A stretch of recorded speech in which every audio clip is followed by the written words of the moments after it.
c'est spécial. En fait, j'ai l'impression qu'on doit se battre contre deux grosses machines. On se bat contre la grosse droite morale, puis de l'autre côté, on a la gauche dépendante du système et tout ça. Puis on est comme entre les deux, on se balade entre les deux, donc on partage des idéologies avec la droite, puis on partage des idéologies avec la gauche. Toi, tu parles de droite morale. Moi, je te dirais plus la droite néoconservatrice qui m'agresse plus. Parce que la droite morale, écoute, moi, je suis entourée de personnes pratiquantes, là. C'est le Bible Belt, moi, ce qu'on est. Et moi, ça m'affecte pas. Mais ce qui m'affecte, c'est cette espèce de culture d'intervention, une droite interventionniste, là. Tu sais, où est-ce que l'armée est puissante, où est-ce que l'autorité est là, puis les war on terror, war on drug. Fait que c'est pour ça, est-ce que tu la vois, toi? Est-ce que tu parles de ça quand tu parles de droite morale ou tu parles vraiment? Ben, c'est ça, c'est les deux, en fait. C'est ce que, moi, la droite morale, c'est ceux qui veulent te dicter quoi faire, en fait, les gens qui sont comme anti-homosexualité, anti-ci, anti-ça. Moi, c'est ça mon problème. Puis je me rends compte que je jase avec des gens de la gauche et oui, on est vraiment là très différents sur plusieurs points, mais il y a quand même un discours que je suis capable de partager avec eux. Même chose pour la droite. Quand on arrive dans la guerre, je me dis OK. Quand on arrive dans l'homosexualité, je fais ben là peut-être qu'il faudrait revoir.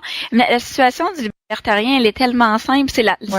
Moi je pense l'idéologie la plus simple, c'est que dans la vie là, si je demande à 100 personnes de faire le portrait du bonheur ou de leur vie idéale, ben je vais aboutir avec quoi? 100 histoires différentes. Tout à fait. Oui. Puis je suis comme un point dans ma vie, puis j'ai pas toujours écouté comme ça, je suis comme un point dans ma vie où je me dis, écoute, moi je pense comme ça, mais ça veut pas dire que ce que mon voisin pense, c'est mauvais. C'est juste que lui, selon ses valeurs, selon ce qu'il veut, selon ce qu'il pense, ce qu'il croit, toutes les expériences qu'il a, ben c'est ce qu'il veut pour son futur. Le seul problème que j'ai avec ça, c'est que dans un monde qui est très social, donc on partage, tout est un bien commun, ben là, ça vient me déranger parce que je finis par payer pour des trucs auxquels je ne crois pas. Exactement. Comme les gens qui sont, cette semaine, j'avais une petite argumentation, les gens qui sont obèses, j'ai aucun problème avec les gens qui sont obèses.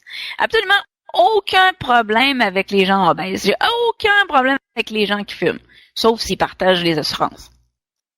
Parce que c'est parce que le problème maintenant, c'est qu'on fait assumer la responsabilité à la collectivité.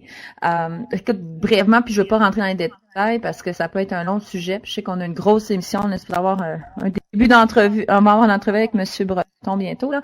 Mais regarde, juste l'histoire de l'immigration. Je sais pas si vite là, tu as écouté un peu ce qui se passe aux États-Unis ou si vous êtes au courant de ce qui se passe. Mais en ce moment, les démocrates, et là, ça a été passé au Sénat, là, ils essaient de passer une loi pour légaliser les 20 quelques millions d'immigrants illégaux.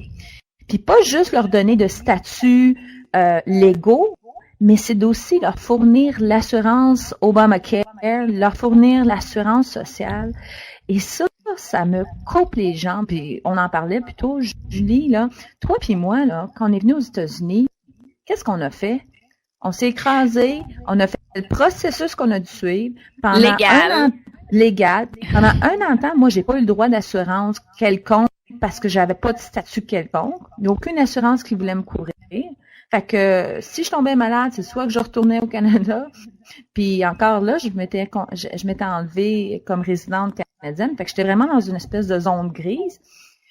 Puis là, on parle, puis je m'attaque pas à l'individu, je m'attaque pas à l'immigré, mais je m'attaque à la machine qui est en train de dire « Ah, pauvre vous, ça fait longtemps que vous êtes ici, vous avez eu des enfants, vous êtes enracinés.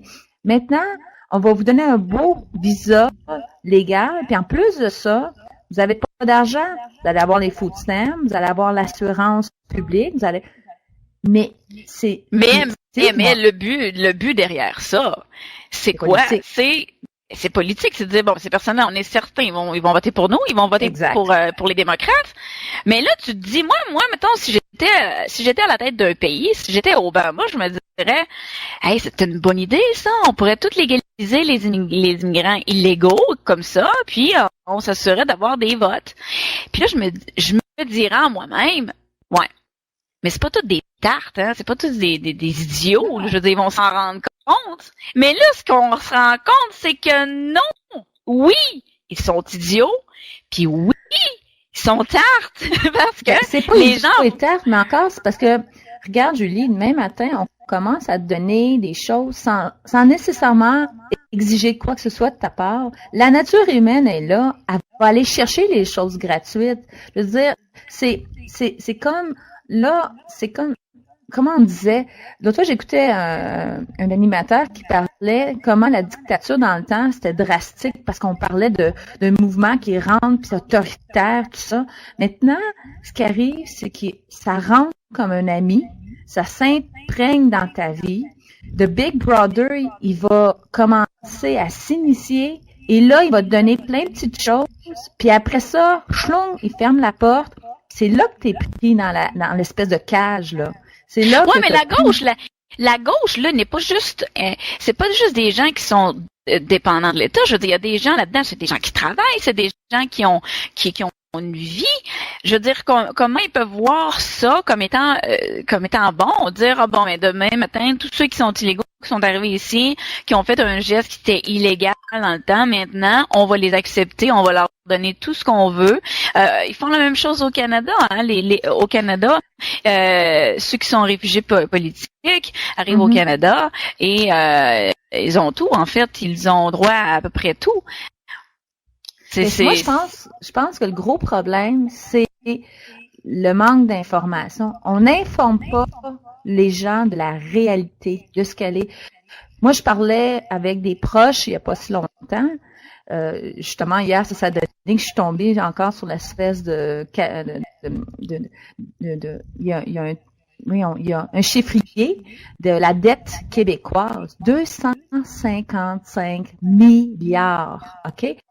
T'expliques ça, les gens. Qu'est-ce qu'on fait avec cette dette-là?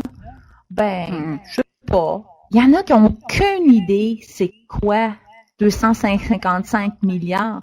Il y en a qui n'ont aucune idée, je dirais la majorité qui n'ont aucune idée que cette dette-là est comparable. On fait partie des 10 États à travers le monde les plus endettés. Si le Québec était indépendant, on serait la Grèce, on serait les États-Unis, on serait à la gorge. Mais parce qu'on leur parle jamais de ça, on ne les informe que rarement de ça, finalement, ben écoute, pour eux, en autant que j'ai ma job, en autant que je puisse payer mes affaires, en autant que je puisse avoir ma commande, la vie est belle. Puis le gouvernement est de mon côté. Le gouvernement m'aime, le gouvernement est de mon côté. Et c'est ce que j'aime pas de la gauche, c'est que c'est toujours, il y a des problèmes, on identifie en fait les mêmes problèmes que la gauche. Il y a cette semaine un gars qui, je sais pas si vous en avez entendu parler, qui avait ouvert un site web ou une page Facebook, je crois, pour faire fermer Choix Radio X.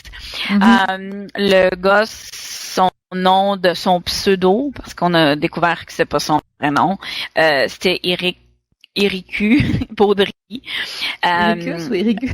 Éricu, ouais, Éricu contre les banques, Éricu contre Choix Radio X et tout ça. Les radios poubelles, il y avait ouvert aussi le site Sortons les poubelles, je crois, .com. Et ce gars-là,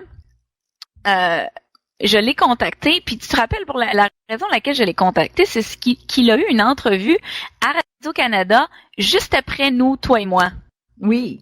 OK? Et là, je trouvais ça drôle. Exactement. Je trouvais ça drôle que la même journée, dans la même émission, juste après nous, ils ont le gars qui fait, on parle des libertariens, et ensuite de ça, on parle du gars qui veut faire fermer Choix Radio X en disant aux gens, écoutez, voici les commanditaires de Choix Radio X et on vous conseille de ne pas aller acheter là.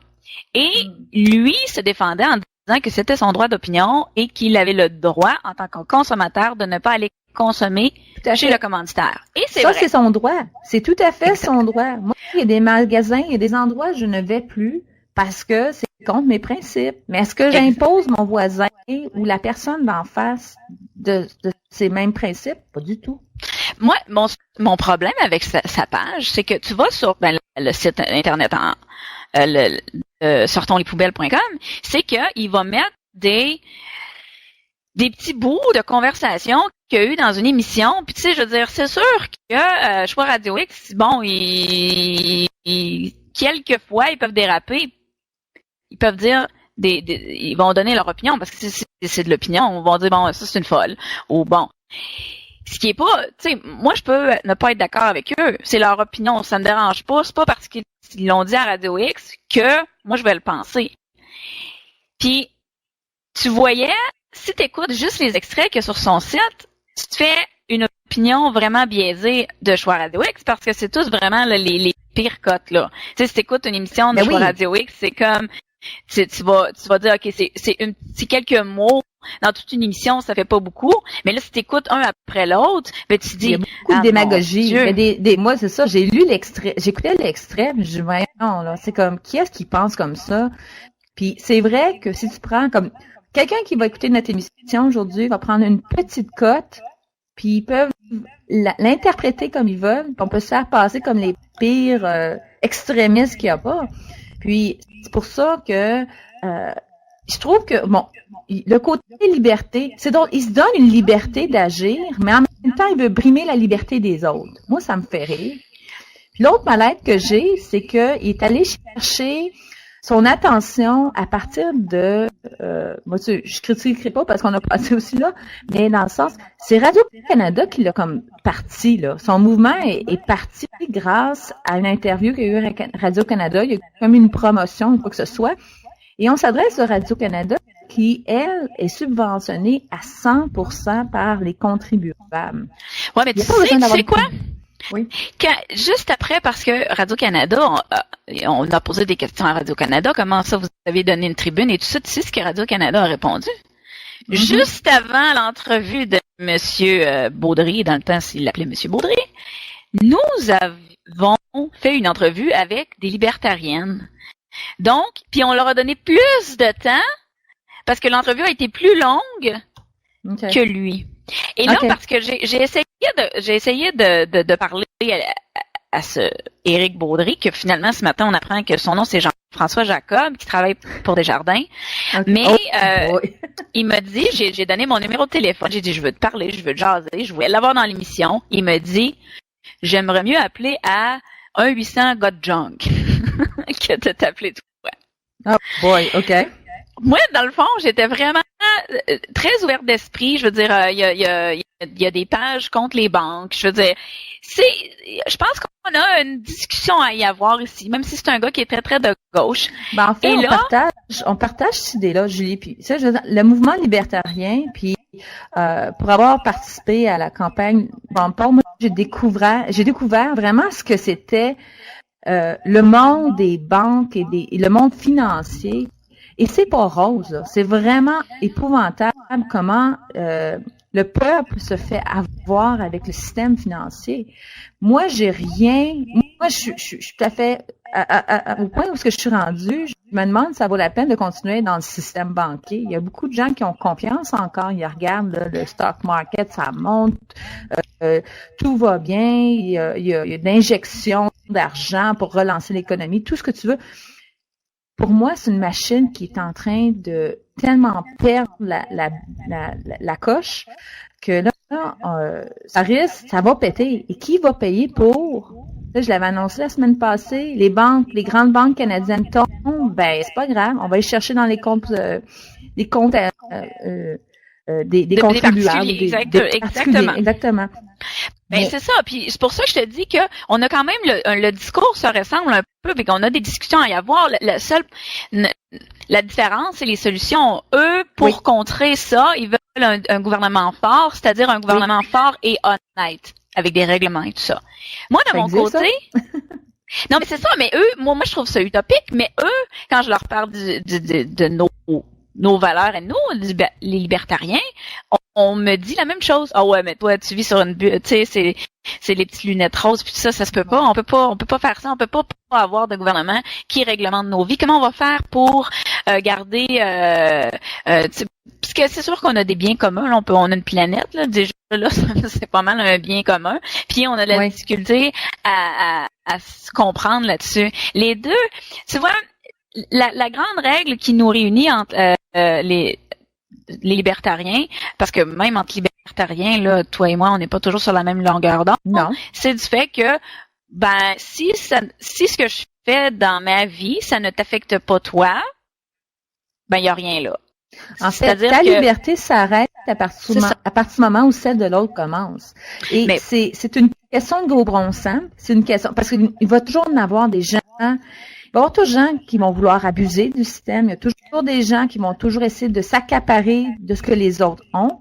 Et c'est là que moi, ma base, et c'est pour ça qu'il y a une distinction aussi au point de vue des libertariens. Il y en a qui sont anarcho-capitalistes, c'est-à-dire aucune intervention du gouvernement. Il y en a d'autres qui sont plus de principe. Moi, mon principe, je suis aux États-Unis, mon principe de base, c'est la Constitution américaine. De Bill of Rights, c'est les principaux. Pour moi, c'est les commandements qui doivent être appliqués. Et si on suit ça à la lettre, la justice, la vie sociale, la vie économique peut s'épanouir. Mais c'est pas parfait. C'est pas parfait parce que je veux dire, il y a toujours des sujets qui sont tabous, puis même encore, je te dirais qu'il y a plein de sujets pour lesquels mes opinions pourraient être très facilement changeables. Entre autres, les enfants.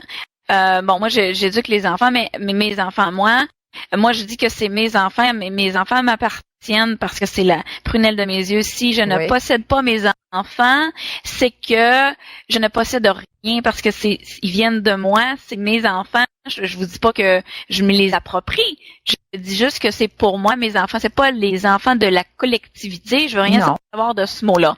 Par contre, est-ce que les parents sont responsables de leurs enfants, donc sont responsables de leur donner ce que eux jugent étant la meilleure chose, mais qui est là pour juger de qu'est-ce que c'est que la meilleure chose? C'est là que, regarde, je reviens encore à la Constitution américaine. Les règles sont assez strictes. C'est liberté de choix, liberté d'association. Ça, je parle du premier amendement. Oui, l'individu est à la base responsable de sa vie. C'est quoi le terme? C'est pursuit of happiness. Le pursuit of happiness, ça veut pas dire que c'est un droit, c'est la possibilité de t'épanouir. C'est ça le principe de base des États-Unis, c'est que toute personne qui vient aux États-Unis a la possibilité de s'épanouir. Elle n'a pas de droit. Et c'est là qu'il y a une distinction que ça a mal tourné, on dirait. C'est parce qu'à la base, on disait, voici, c'est comme, je vais prendre un terme peut-être plus religieux, mais c'est, voici la terre promise, libre à vous de réussir. Si vous réussissez, tant mieux. Si vous prenez une claque, il va falloir que vous remontiez puis vous soyez capable. Mais là, il y a eu comme une espèce de mouvance où est-ce que le système est embarqué, puis on a mélangé la possibilité de s'épanouir à un droit. Je veux dire, et là maintenant, c'est pas compliqué, c'est tout est un droit maintenant. C'est un droit de recevoir toute assistance du gouvernement et ça fait vraiment il y a vraiment une brisure des fondements de base. Oui, parce qu'on dit aux gens que s'ils sont pas capables de s'épanouir, c'est à cause de la collectivité, c'est à cause des gens autour d'eux. Donc, on essaie de les supporter pour qu'ils puissent éventuellement s'épanouir. Mais tu ne peux pas t'épanouir avec l'aide de quelqu'un d'autre. Tu peux seulement t'épanouir par toi-même. Mais ça, c'est un gros sujet. Puis tu peux t'épanouir avec tu peux t'épanouir avec ta communauté. Ta communauté, c'est ça aussi. Il faut pas parler. Puis ça, c'est un de mes amis proches, parce que moi, pendant un certain temps, un instant, mais j'ai Moi, je croyais qu'être libertarienne, c'était être indépendante, autonome, tu peux vivre par toi-même. Mais en fait, l'espèce humaine a un besoin d'être entourée et d'être aidée. Il y a un échange. Fait que c'est pas juste l'individu, c'est la communauté. Moi, je crois beaucoup à la communauté. Ben, tu crois à la communauté, mais à petite échelle, donc plusieurs communautés. Oui. C'est ça. Pas le gros communautaire qui s'appelle le gouvernement, qui gère partout de la même façon, puis chaque personne est unique et avec une pensée unique, puis tout le monde. C'est ça. Exactement. Et puis, pour revenir à mon petit Jean-François Jacob, il m'a écrit hier soir, il m'a dit qu'il s'excusait. J'étais tellement surpris, je me demande ce qu'il s'est fait hacker son compte Facebook. Il s'est dit qu'il s'excusait, qu'il voulait maintenant me parler, qu'il pense que j'ai une ouverture d'esprit et que là peut-être je vais essayer de l'amener dans l'émission s'il n'y a pas de problème, parce que je sais que présentement il y a une poursuite contre lui et là peut-être qu'il n'aura pas le droit de nous parler, mais j'aimerais au moins lui parler. La poursuite, c'est quoi au juste, Julie? C'est la diffamation, c'est quoi? Ouais, exactement. C'est sur le chat, quelqu'un qui écrit que Radio-Nord avait déposé une mise en demeure de dommages et intérêts de 250 000. 250 000. C'est sûr que, moi je trouve ça beaucoup. Puis en fait, lui, il a créé cette page-là et la raison pour laquelle c'est devenu très gros, c'est à cause d'une entrevue à Radio-Canada, donc je sais pas à quel point il pourrait être aussi responsable. Mais bon, je trouve, d'un côté comme de l'autre, je trouve qu'il y a des... je veux dire, j'arrête pas de l'appeler ridicule, là, mais bon, il va falloir que je change. Jean-François, d'un côté, je suis pas d'accord avec sa page, mais il émet une opinion. Et de l'autre côté, t'as Choix Radio X qui doit attendre justement à recevoir des critiques et parce qu'il y a des critiques contre Radio-Canada. Exactement. Non plus. C'est ça. Eux autres, écoute, ils soient responsables. Je sais que, regarde, c'est un peu délicat parce que la droite québécoise se fait taper dessus à chaque fois qu'elle peut se faire taper dessus. Fait que des fois, je pense qu'elle doit en avoir son casse, là. Mais, d'un autre côté, je pense qu'il faut agir avec... Je sais pas comment ça va tourner. Moi, je doute que ça va passer. J'ai l'impression que ça va s'effacer comme ça a commencé.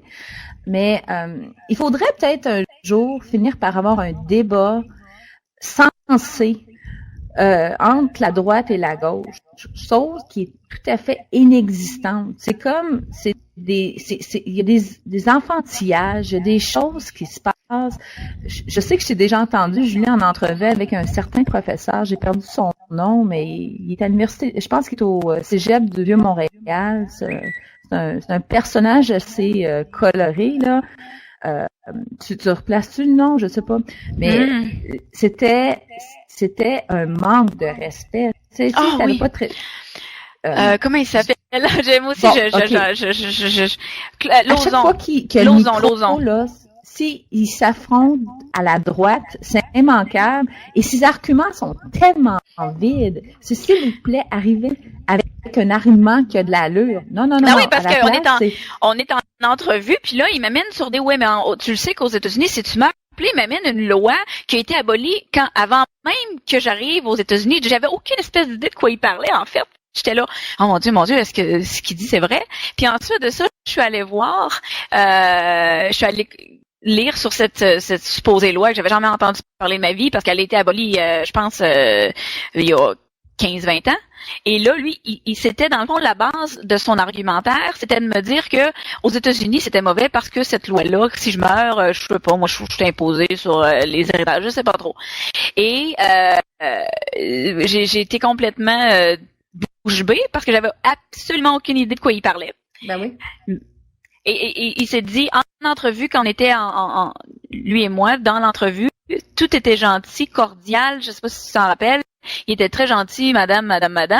Et là, dès que moi, j'ai quitté, lui, ils l'ont gardé. Et là, c'est là qu'il s'est mis à dire, c'est ça, les connes comme ça, des petites connes. Ouais, c'est ça. Coudonc. Sois honnête. Et c'est pour ça, moi, je veux avoir un débat qui peut être solide. On peut avoir quelques discords, mais que ça finisse tu sais, je sais pas, peut-être que je suis idéaliste, mais je peux pas croire que on fasse quelque chose, ça soit tout doux, tout fin, puis là on raccroche, puis là bang, là on ramasse. Puis il y a aucun moyen, c'est ça l'hypocrisie un peu de la gauche. J'ai remarqué souvent, c'est que ils osent pas confronter parce qu'ils savent que les arguments peuvent venir de l'autre bord. Une fois que la conversation, le débat est fini, ben là on ramasse. Puis c'est de l'insulte. Écoute, moi je me rappelle bien, t'avais quasiment traité de greluche ou quoi que ce soit. C'est comme merde. Moi j'aimerais bien. Je suis une connasse. Oh ben là si vous faites passer des gens comme ça en ondes, des connasses qui savent rien. OK. Il me connaît, il m'a parlé 5 minutes. Comment il fait pour savoir que je connais rien? Lui, bon, il enseigne à l'université, c'est beau, bravo. Mais en fait, il me sort une loi qui existe plus de 15-20 ans. Je me demande qui est plus à l'information. Mais c'est ça. Puis les gens vont s'associer à lui parce que c'est une grande gueule. Puis il parle. Puis bon, c'est un peu comme justement Régent. C'est comme Régent Breton, mais dans l'autre côté, c'est comme il y a un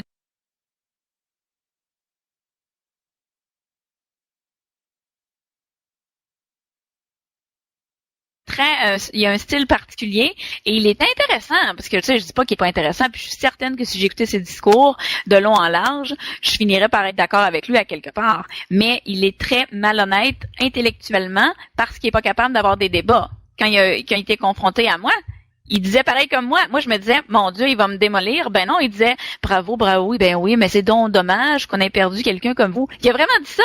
Puis ensuite, quand j'ai raccroché, il fait, bon, mais c'est une connasse comme ça, blablabla. En tout cas, Professeur Lauzon, ça se peut-tu, Julie? Oui, c'est professeur Lauzon. Je me rappelle plus juste c'est quoi son prénom. Okay. C'est un nom composé, mais bon, je me rappelle plus. Mais lui, il est à watcher. On va faire une pause musicale. Ben juste avant, regarde, là, on a encore, c'est pas long là. On est encore en train de downloader le YouTube là pour l'entrevue. Moi, juste afin de commencer, parce qu'on va rencontrer, en fait, l'entrevue est avec Monsieur Breton. Il va parler entre autres de tout ce qui a en lien avec les fonds de retraite ou tout ça, de la fonction publique. Et je vous jure, c'est assez coloré, ça dure 1 heure. Juste avant, moi j'ai une petite nouvelle. Moi j'ai appris ça hier, puis j'ai trouvé ça tellement en lien avec qu'est-ce qu'on veut apporter. Ça concerne une entreprise qui est à Sherbrooke en ce moment, c'est Cascade d'East Angus. Puis hier, il annonçait que pour la 20e fois, la convention collective a été rejetée par les syndicats à 99%. Et ça touche vraiment ce qu'on va discuter dans l'entrevue. C'est le fait que il y a comme une distance, c'est comme si c'était disconnecté. Je sais pas, oui, ça doit être un terme que je peux dire, hein, mais il y a une disconnexion entre le monde des affaires, le monde de la vie et le monde syndical. Les gens ont complètement perdu la notion de la réalité. Puis une des raisons que la compagnie demande des révisions au point de vue de la collectivité, c'est que l'industrie des pâtes et papiers, on le sait tous, c'est pas une industrie florissante en ce moment. C'est pas celle qui est en croissance, c'est en décroissance. Et là, ce qu'ils essaient de négocier, c'est de voir s'ils peuvent couper un petit peu partout de façon à pouvoir sauver des emplois. Et là, on parle de 150, on dit des membres, de 150 employés dans l'entreprise. Ça fait depuis le 30 septembre 2012 qu'ils sont en négociation. J'ai aucune idée si l'entreprise est ouverte ou pas là, aux gens. Mais juste voir les revendications, moi, je sais pas, c'est une des choses, ils exigent d'avoir, qu'on puisse donner plus de vacances, qu'on puisse donner plus, ou ne pas toucher du tout au fonds de retraite pour les nouveaux employés. Tous des éléments qui font que c'est tout à fait à l'opposé de la réalité. Et l'entreprise, elle veut, ce qu'elle veut donner, c'est être capable d'offrir des bonus, mais en fonction de la performance de l'entreprise. Oui, ça, c'est très antisyndicaliste. Puis, tu vois, ce domaine-là de l'industrie des pâtes et papiers, je la connais très bien parce que mon père il est retraité maintenant, mais il a travaillé toute sa vie dans une shop à papier, comme on l'appelait. Et ensuite de ça, mes 2 frères sont allés faire leur cours pour travailler dans des industries de papier à Trois-Rivières. Les 2 ont travaillé là. Les 2 sont sortis, par contre, maintenant, sont dans 2 autres industries complètement différentes. Et toute la vie, dans le fond, toute notre vie, en tant que famille, on a toujours eu le fantôme de la fermeture qui était au-dessus de nous. On ne savait jamais si mon père était pour avoir un emploi. Parce que des pourparlers comme ça, il y en a eu tellement. Et mon père, à la fin, il était dans les administrateurs, donc il était pas syndiqué. Mais les problèmes avec le syndicat là-bas, c'était tellement fou. Les bénéfices que les gens reçoivent, les employés reçoivent, c'est complètement débile. Puis on va l'entendre. C'est proportionnel à la réalité. Oui. C'est complètement. Regarde, l'industrie de l'auto. Au Québec, moi, je me rappelle à Boisbriand, il y avait une grosse entreprise de GM. Écoute, maintenant, c'est rendu des condos, je pense c'est rendu des magasins. Ils ont tout mis à terre. Et je pense, je veux pas mettre juste le blâme sur le syndicat, mais j'ai l'impression que rendu à un certain point, puis ça, M. Breton va en parler, à un certain point, les entreprises ont juste plus les moyens. Là, c'est comme, eux, il faut qu'ils fassent du profit. S'ils font pas de profit, ils n'ont pas d'intérêt d'être sur le marché, là. Puis, c'est la perception encore de dire les méchants patrons qui profitent des emplois. À l'opposé, dire, moi, je contribue au succès de l'entreprise. Mon travail, si je performe, si chacun performe, on va se ramasser avec des meilleures conditions. C'est l'inverse. Et ça, moi, ça me coupe les jambes. Il y a beaucoup de choses qui me coupent les jambes. Oui, mais c'est parce que tu peux pas te battre. Une industrie qui est au Québec, donc tu le sais, au Québec, là, c'est le syndicat. Les gens là-dedans, je me rappelle, c'était payé dans le temps, là, écoute, 30, même $40 de l'heure pour l'employé là, sur le plancher, tout ça. Ce qui est c'est exorbitant, là. Mon conjoint, quand on était au Québec, il était infirmier puis il gagnait $16 de l'heure. Donc, ça vous donne une comparaison. Et oui, c'est fou. Et là, t'as des industries comme ça qui se battent contre des industries en Chine, qui se battent contre des industries, même aux États-Unis, parce que les employés aux États-Unis ne sont pas payés aussi cher. Bon, est-ce que le problème c'est parce que ici on les paye pas assez? Ben moi je crois que c'est le marché. Puis la seule et unique raison pour laquelle au Québec ils sont payés aussi cher, c'est parce qu'il y a un syndicat en arrière. Mais est-ce que le syndicat protège vraiment? Non, parce que éventuellement l'entreprise va être vendue, va être déménagée ou va tout simplement fermer. Il y a aucune protection là. C'est ce qui risque d'arriver avec Cascade. Je le souhaite pas, mais moi je regarde une entreprise. Rendu à certains points, c'est rendu à la 50e négociation, puis c'est rejeté. Ben peut-être qu'ils vont virer, puis on dit ben c'est à quelle place, soit au Canada, à quelle place ailleurs dans le monde, où est-ce qu'on peut aller s'installer, où est-ce qu'on va être capable de produire, puis pas ou bien ils vont juste fermer leurs portes, puis ça va tuer carrément l'industrie ou le milieu. Il parle de 150 emplois. C'est pas énorme, mais c'est assez pour affecter une région. Parce que tu regardes juste, on parle de toutes les compagnies autour qui gravitent autour de cette compagnie-là. Imagine si ça ferme un matin. Ça risque de faire vraiment du tort. Mais écoute, souvent, c'est ça, c'est que moi puis ça, là, je suis en train de regarder, on est encore en train d'essayer de finaliser les petits détails pour downloader l'entrevue. Mais l'entrevue avec M. Breton fait vraiment état du fait que c'est comme s'ils veulent acquérir quelque chose à court terme, mais peu importe les conséquences néfastes, on va l'avoir quand même. Peu importe si on ruine le pays, qu'on met à terre les futures générations, qu'on va chercher dans leur compte de la banque, pas grave. Nous, on veut ça tout de suite. Ça fait un peu enfantin, tu trouves pas?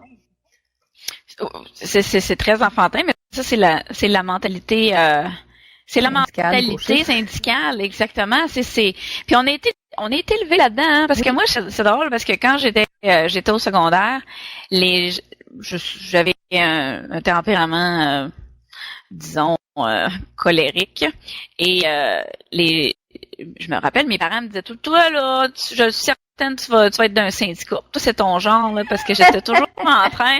Ouais, il me disait toujours ça. Toi, c'est sûr que tu vas t'en aller d'un syndicat parce que j'étais toujours en train d'essayer de trouver des façons de faire, mes punitions. Je disais toujours, ben, regarde, tu peux pas me punir parce que, tu sais, bon. Oui.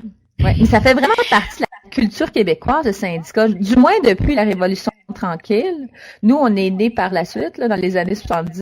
Fait que nous, on était baignés dans cet environnement. Moi, j'ai juste une image dans ma tête. Quand j'étais en première année, il y avait des professeurs qui avaient fait la grève. Puis moi, qu'est-ce qui m'a marqué à cette époque-là? C'était le signe de la CSN. Là. C'est comme un pretzel. Puis moi, j'ai toujours pensé que c'était un pretzel. Non, sérieusement, écoute, dans la tête d'un enfant de 6 ans, tu vois des gens qui sont en train de faire du piquetage, puis tu vois une espèce de signe qui ressemble à un pretzel. Puis là, j'ai toujours été fascinée. Puis par la suite, ben écoute, tu grandis, tu apprends c'est quoi.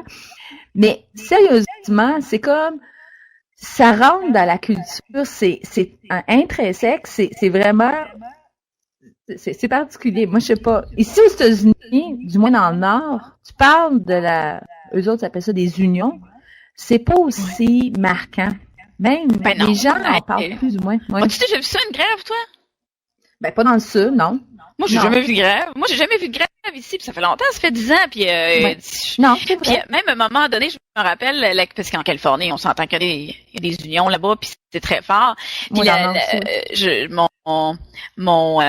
mon chum avait reçu dans le temps une petite lettre par la poste disant que ça venait justement des unions de la Californie, disant bon, vous êtes employé d'un hôpital, blablabla, nous pourrions vous aider. Ouais. Et là, il y avait une espèce de présentation, un genre de conférence là pour les infirmiers de Houston, et puis il y en a beaucoup là. Fait donc pour eux, c'était de voir le centre médical de Houston où il y a, comme je dis tout le temps, 200 hôpitaux. Il y en a beaucoup. C'est gros, c'est un des plus gros centres au monde. Et là, il y avait eu, je me rappelle, sur le département où il travaille à l'hôpital, la boss du département elle a dit, écoutez, on a Pierre-Luc, mon mari, qui ont dit, bon, il va vous parler, c'est quoi les syndicats, lui a vécu là-dedans. Et ça a pris environ 5 minutes, les gens ont dit, non merci, ça va. Parce que ici, c'est comme il y a pas de, comment je peux dire, il y a pas d'ancienneté, hein. Il y a pas de, tu as quand même un genre d'ancienneté dans le sens que, bon, ouais, exactement. Donc, à chaque année, ton salaire va finir par augmenter parce que tu as des bonus. Puis, depuis qu'il travaille, ça fait 10 ans, il y a toujours eu des bonus à chaque année. Des bonus et aussi une augmentation de salaire à chaque année. Donc, il n'y a pas vraiment... Puis, tu sais, il y a tellement pas besoin de syndicats. Il y a des cartes cadeaux d'épicerie, de gaz, d'essence, des cartes cadeaux de restaurants, de cinéma. C'est ça. Exactement. Peut-être aux 3 mois, des 250 $ d'épicerie comme ça qu'ils vont donner à tous leurs employés à l'hôpital. Ils ont même une chapelle à l'hôpital pour ceux qui prient. Ils ont même un centre de conditionnement physique pour ceux qui veulent pendant l'heure du midi. Le restaurant, parce qu'en fait c'est quasiment un resto, la cafétéria là. Je peux pas appeler ça une cafétéria parce que ça n'a rien à voir avec une cafétéria. C'est un restaurant où tu as plein de choix. Écoute, moi là, j'irai là le midi là, c'est tellement bon, c'est beau, c'est agréable. Il y a une terrasse d'or avec des beaux paniers. C'est extrêmement alléchant d'aller là. Donc, ils n'ont pas besoin de syndicats. Pourquoi tu aurais besoin de syndicats? Les places syndiquées au Québec sont 100 fois pires. Non, oui, vois-tu, regarde, moi, mon expérience des centres hospitaliers québécois, puis bon, il y a des gens qui me disent que c'est grandement amélioré dans certains secteurs, surtout au niveau de la maternité. Là, il y a des hôpitaux qui ont eu vraiment des modifications, des rénovations d'une importance majeure. Mais moi, il y a 7-8 ans, je m'étais rendue à l'urgence Notre-Dame à Montréal. Mon mari avait un malaise. C'était épeurant. Je veux dire, j'ai déjà été à l'hôpital de la Charité en Nouvelle-Orléans. C'était 10 fois mieux. Tu sais, c'est comme tu rentre, puis au moins, il y a un système, c'était un hôpital qui est efficace. On rentre à Notre-Dame. De un, on n'avait pas d'assurance. Fait que, et on s'est fait ramasser. La préposée dans une espèce de cubicule. Elle nous regarde, elle avait fait de carte de soleil. Bon, ben, ça va coûter 650 en front. Tout ça. Et ça. On veut ça tout de suite. Ils font même pas ça ici, demander aux gens de payer avant, là. Ah ouais, let's go. Sinon, là, Cash. Regarde. On vire de bord. Puis, on était à 1 heure de Plattsburgh. On a pris l'auto. On est allé à Plattsburgh. On s'est fait servir en moins de 2 heures. Puis regarde, c'est sûr, je compare Notre-Dame, qui est un méga hôpital dans une ville d'une population de près de 2 millions. C'est sûr que c'est pas comparable. Mais l'efficacité est vraiment, ça en est pathétique de voir comment ça se sent. On en parlait il y a pas longtemps. Tu sais, quand tu as connu autre chose, moi, je me rappelle, il y a 2 ans, je suis allée au Québec, puis ma fille a commencé à avoir une toux que là, tu te demandes de voir s'il faudrait que tu l'amènes à l'hôpital avec de la difficulté à respirer. Et c'était pas la toux qui m'inquiétait, moi, c'était l'hôpital. Je me disais, mon Dieu Seigneur, que je me sens pas en sécurité ici. Oh mon Dieu, je me sens pas en sécurité. Puis là, en plus, j'étais loin, là. Donc, l'hôpital où j'aurais été, c'était Shawinigan, tu sais.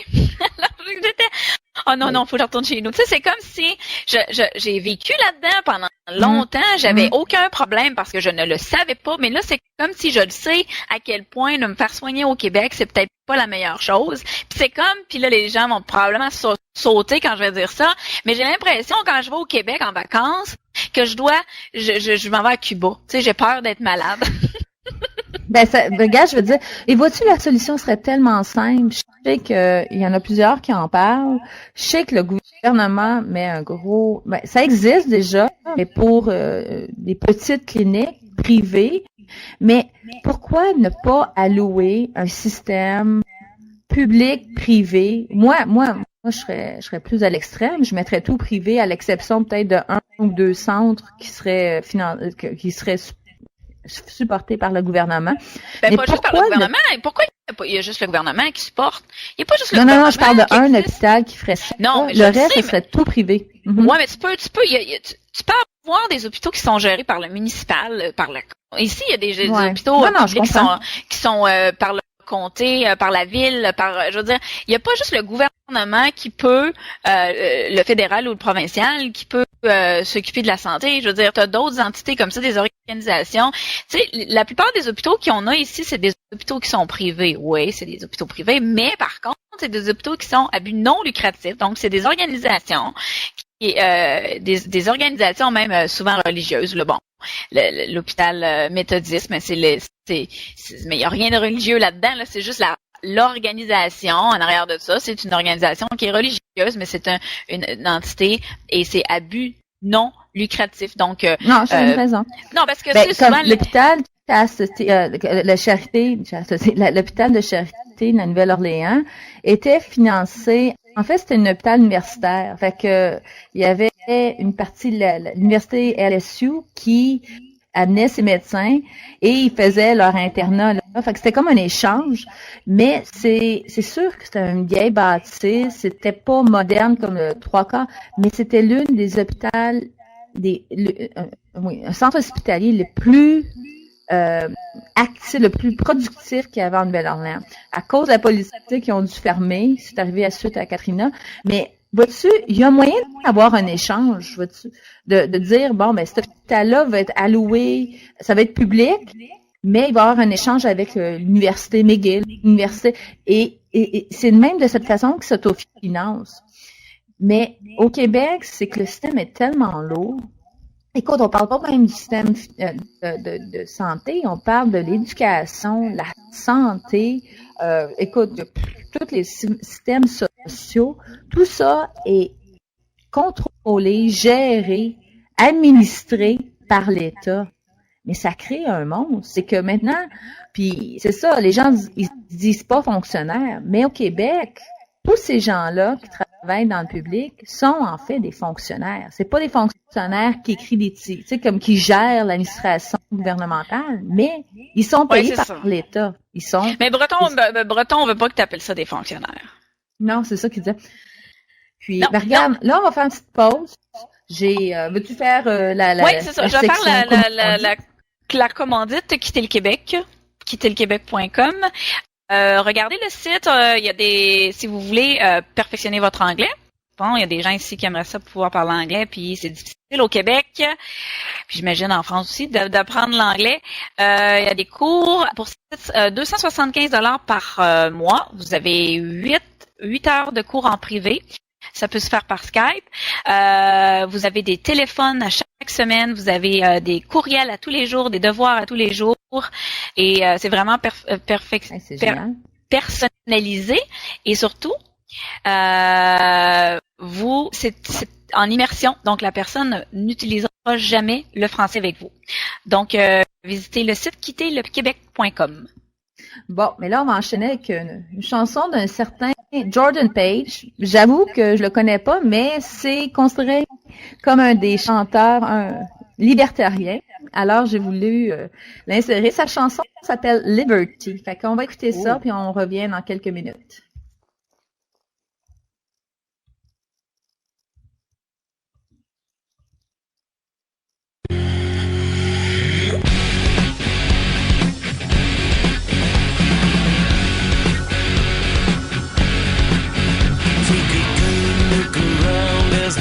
Rolls in and the smoke covers all in this imagery of sin. Put your eyes to see and your heart will grieve for a fight you cannot win.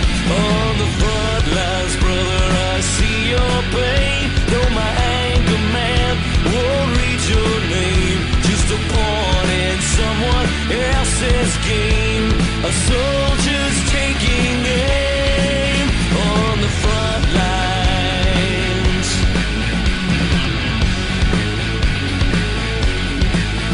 Take a good look around at the empty halls of your schools laid bare with graffitied walls, or your classrooms bursting at the seams with 1,000 broken dreams. On the front lines I see the miracle, though the hands are tied and the pay is low. In the war we wage for children's souls, our teachers play a role on the front lines.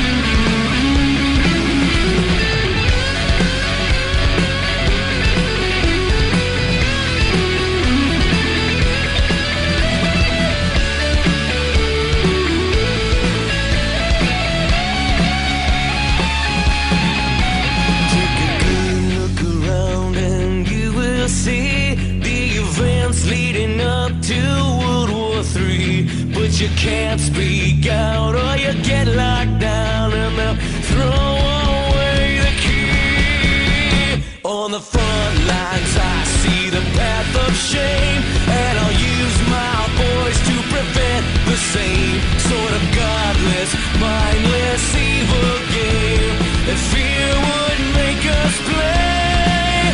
On the front lines we risk everything. Let Washington sing with 100 million voices crying out, let freedom ring on the front lines.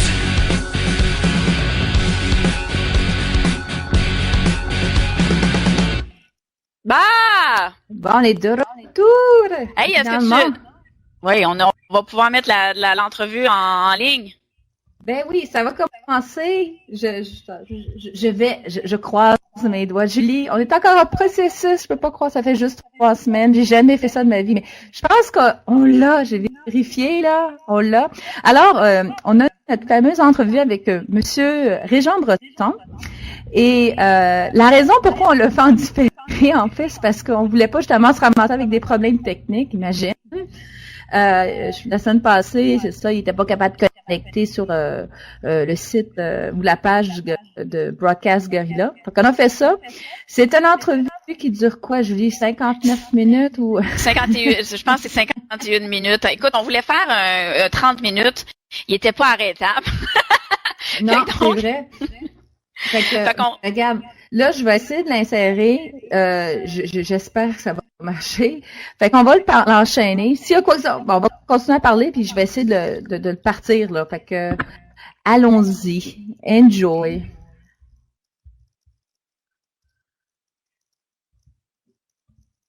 Bon, c'est ça. Alors, j'arrive. Je ne suis pas capable de partir, bien entendu. Ah, mon Dieu, mon Dieu, mon Dieu. Alors, je c'est en connexion avec la page, notre fameuse page. Donc, regarde, c'est ça, dans le site, ceux qui sont connectés au chat, vous voyez l'icône YouTube, l'entrevue qu'on a fait, elle est sur YouTube. Donc, pour nous, c'était la façon la plus simple avec cette plateforme-là de la faire passer. Puis là, les problèmes techniques qu'on a eu, c'est que, bon, YouTube avait une petite limite. Il a fallu qu'on essaie d'arranger ça. Mais parce que c'est ça, 51 minutes, là, YouTube a de la difficulté avec ça. Merci, ouais. Merci, Jannick. C'est Jannick qui l'a fait. Bon, ben regarde. Là, Julie, essaie donc pour voir de ton bord. Je viens de t'envoyer le lien. C'est parce que moi, il n'a pas l'air à vouloir reprendre. Je sais pas s'il y a moyen. Ah! Fait que... Attends, je pense que je l'ai. J'essaie de le mettre sur le lien. Hey, c'est choquant, ça. Ah! C'est très choquant. Fait que j'essaie. Attends. C'est choquant parce que on est supposé avoir la meilleure plateforme, sauf qu'on a de la difficulté à la faire fonctionner quelquefois. C'est parce qu'il faut que tu fasses une recherche. Il faudrait que tu fasses une recherche de mots-clés, puis peut-être que tu la trouverais, les mots-clés. Ben, je m'en vais de ce pas. Libertarien, entrevue avec Régent Breton, tu devrais le trouver. Celle que je viens de faire, c'est pas celle-là qui me saute, c'est celle de Monsieur Duhem. Oui, on va faire une vieille entrevue d'Éric Duhem le 7 décembre. Si François il est là, François, tu es en ligne, est-ce que tu peux on va mettre le lien sur la page ici. Dans le chat, est-ce que tu veux, s'il te plaît, Jannick, mets donc le lien, s'il te plaît. OK. Puis lui, il va être capable de nous la mettre. Notre personne technique. On va finir par avoir cette... Non, mais des fois, tu sais, tu te poses des questions, hein. Bon, on devait être les deux là-bas. On n'a même pas le même lien. Ça va bien, ça? C'est peut-être pour ça. Essaye son lien, ça va peut-être fonctionner. Moi et la technique. Je suis tellement bonne. Non, ça marche pas. Fait que François, notre sauveur, si, il est là, puis... il est en train de vérifier. Bon, puis entre-temps, ben écoute, grosso modo, c'est ça, l'entrevue s'est fait en différé. C'est fait assez cocasse, par contre, Julie, parce que j'ai l'impression que ça nous aide pas, là, ce qui se passe en ce moment, là. Mais j'ai l'impression qu'on se faisait passer parfois par des greluches, n'est-ce pas? C'est juste que il a une vision particulière de certaines femmes, j'imagine. Mais moi, j'ai trouvé ça très rigolo. Non, mais il était drôle. C'est un personnage très coloré, puis on était capable parce qu'on y a parlé plusieurs fois. Écoute, la semaine passée, on était supposé l'avoir. Tu sais, il y a des fois, tu te poses des questions. Hein, quand il y a tellement de problèmes qui se passent, il y a eu des problèmes quand on a fait l'entrevue. On fallait qu'on enregistre l'entrevue. Tu sais, on avait des petits problèmes techniques un peu avant. Et tout, c'est comme, mais il a été tellement gentil. Monsieur Breton a vraiment été gentil, puis il a été très compréhensif, puis tout ça. C'est moi un petit peu la bougoune qui n'était pas capable. J'avais un problème de son, puis que voulez-vous? Je suis bonne pour parler, je pense qu'au point de vue technique. Par chance, j'ai un technicien dans ma maison qui peut m'aider quand j'ai des bugs. Mais il s'amuse toujours pour dire que le bug est sur la chaise et non dans l'ordinateur. Fait que, bon. Moi, je suis certaine, ceux qui sont sur C'est Monsieur Yannick qui a uploadé le lien, donc j'ai l'impression que il n'est pas encore disponible parce que Monsieur Yannick vient juste de le mettre. Donc, il devrait, j'imagine, je sais pas combien de temps ça prend avant que YouTube finisse par mettre les liens en ligne quand on vient d'uploader. Lui dit que ça, Danny dit que ça fonctionne. Numéro 1. Okay. Bizarre. Mais non, ça va, c'est la plateforme qui marche pas. Tout le monde, ça marche. Bon, ben, allez sur le chat, puis cliquez sur le lien, puis écoutez. Oui, mais moi, je veux le diffuser, là. Je veux le montrer. Parce que c'était l'intérêt d'avoir M. Breton. Est-ce que cette fois-ci, on peut... ça prend juste... Donc, si je le parle de mon ordinateur, ça va pas sortir non plus, hein? Peut-être. Je sais pas, François, est-ce que si on passe l'ordinateur, est-ce que vous êtes capable de l'entendre ou ça va mal sortir? Est-ce que peut-être qu'on peut faire ça aussi? Parce que moi, je l'ai devant moi, puis je sais que je peux le partir. Il dit je peux le passer en même temps que vous et ça va jouer sur H2O. OK. Bon, ben écoute, vas-y. Mais nous avons avec nous aujourd'hui. Non. Attends, il va le partir, lui. François. Non, OK. Bon, mais nous... Là, la semaine prochaine, je n'aurai aucun problème technique. Désolée, j'ai eu des problèmes techniques pour la prochaine année. OK? Il n'aura plus de problèmes techniques. Parce que c'est vraiment frustrant. Parce que ce que vous voyez là, je veux une machine comme Radio-Canada. C'est tout un personnage. Tu sais, t'as 15 recherchistes, 14 techniciens, 18... Bonjour, Marianne. Bonjour. Oui. Bon, François dit que vous l'entendrez pas ici. Dans l'émission, aujourd'hui, on parlait faut qu'on arrête de parler. Du travail en général. Donc, on aime beaucoup parler de l'entrepreneuriat, on aime beaucoup parler du droit du travail, mais ce qu'on voulait parler aujourd'hui, c'était avec vous, votre spécialité. Pas votre spécialité, mais c'est parce qu'on vous entend toujours parler de ça. C'est toujours souvent des syndicats, les syndicats. Et je vous ai parlé, j'ai eu la chance de vous parler au téléphone. C'était une chance d'ailleurs, c'était une chance que tu as eue. Continue. Non, mais je suis vraiment contente. Et vous m'avez dit, écoutez, moi ce qui me fait peur présentement au Québec, c'est pas les syndicats, c'est ce qui s'en vient et c'est les fonds de pension dans le secteur public. Vous m'avez dit, c'est ça, moi, qui me fait peur. Bon. Alors d'abord, c'est toujours les syndicats, ça concerne toujours les syndicats, parce que, bien sûr, le secteur public au Québec est syndiqué à peu près en totalité, sauf bien sûr les remplaçants, mais c'est massivement syndiqué. Et c'est ce qui fait d'ailleurs que le taux de syndicalisation est si élevé à cause d'un taux de syndicalisation massif dans le secteur public et parapublic. Le taux de syndicalisation au Québec est de 40%, mais les effectifs du secteur public et parapublic comptent peut-être pour près de 40-45%, presque la moitié, quoi. Alors, alors on peut pas... Oui, bien sûr, les fonds de pension, c'est la grosse affaire des prochaines années, mais les fonds de pension, ça s'inscrit dans un contexte, ça s'inscrit... je vais vous raconter une petite histoire rapide que vous allez comprendre tout de suite. Les salariés du secteur public et parapublic, syndiqués, sont permanents, ont la totale sécurité d'emploi. Ça ne bouge pas. Ils entrent là à 25 ans, ils sont là en totale sécurité pour 35 ans, et ensuite, et j'y arrive, ils auront une pension garantie pour un autre, normalement, 20 ans, 25 ans. Bref, c'est un engagement de l'État pour une soixantaine d'années. Et là, je vous épargne si l'homme, par exemple, se remarie avec une plus jeune, et qui, elle, touchera 60% de son fonds de pension. Et donc, à ce moment-là, ça devient un engagement qui frise le 100 ans, quoi, le siècle. Alors, vous voyez. Il y a combien de gens dans le secteur public au Québec, environ, là?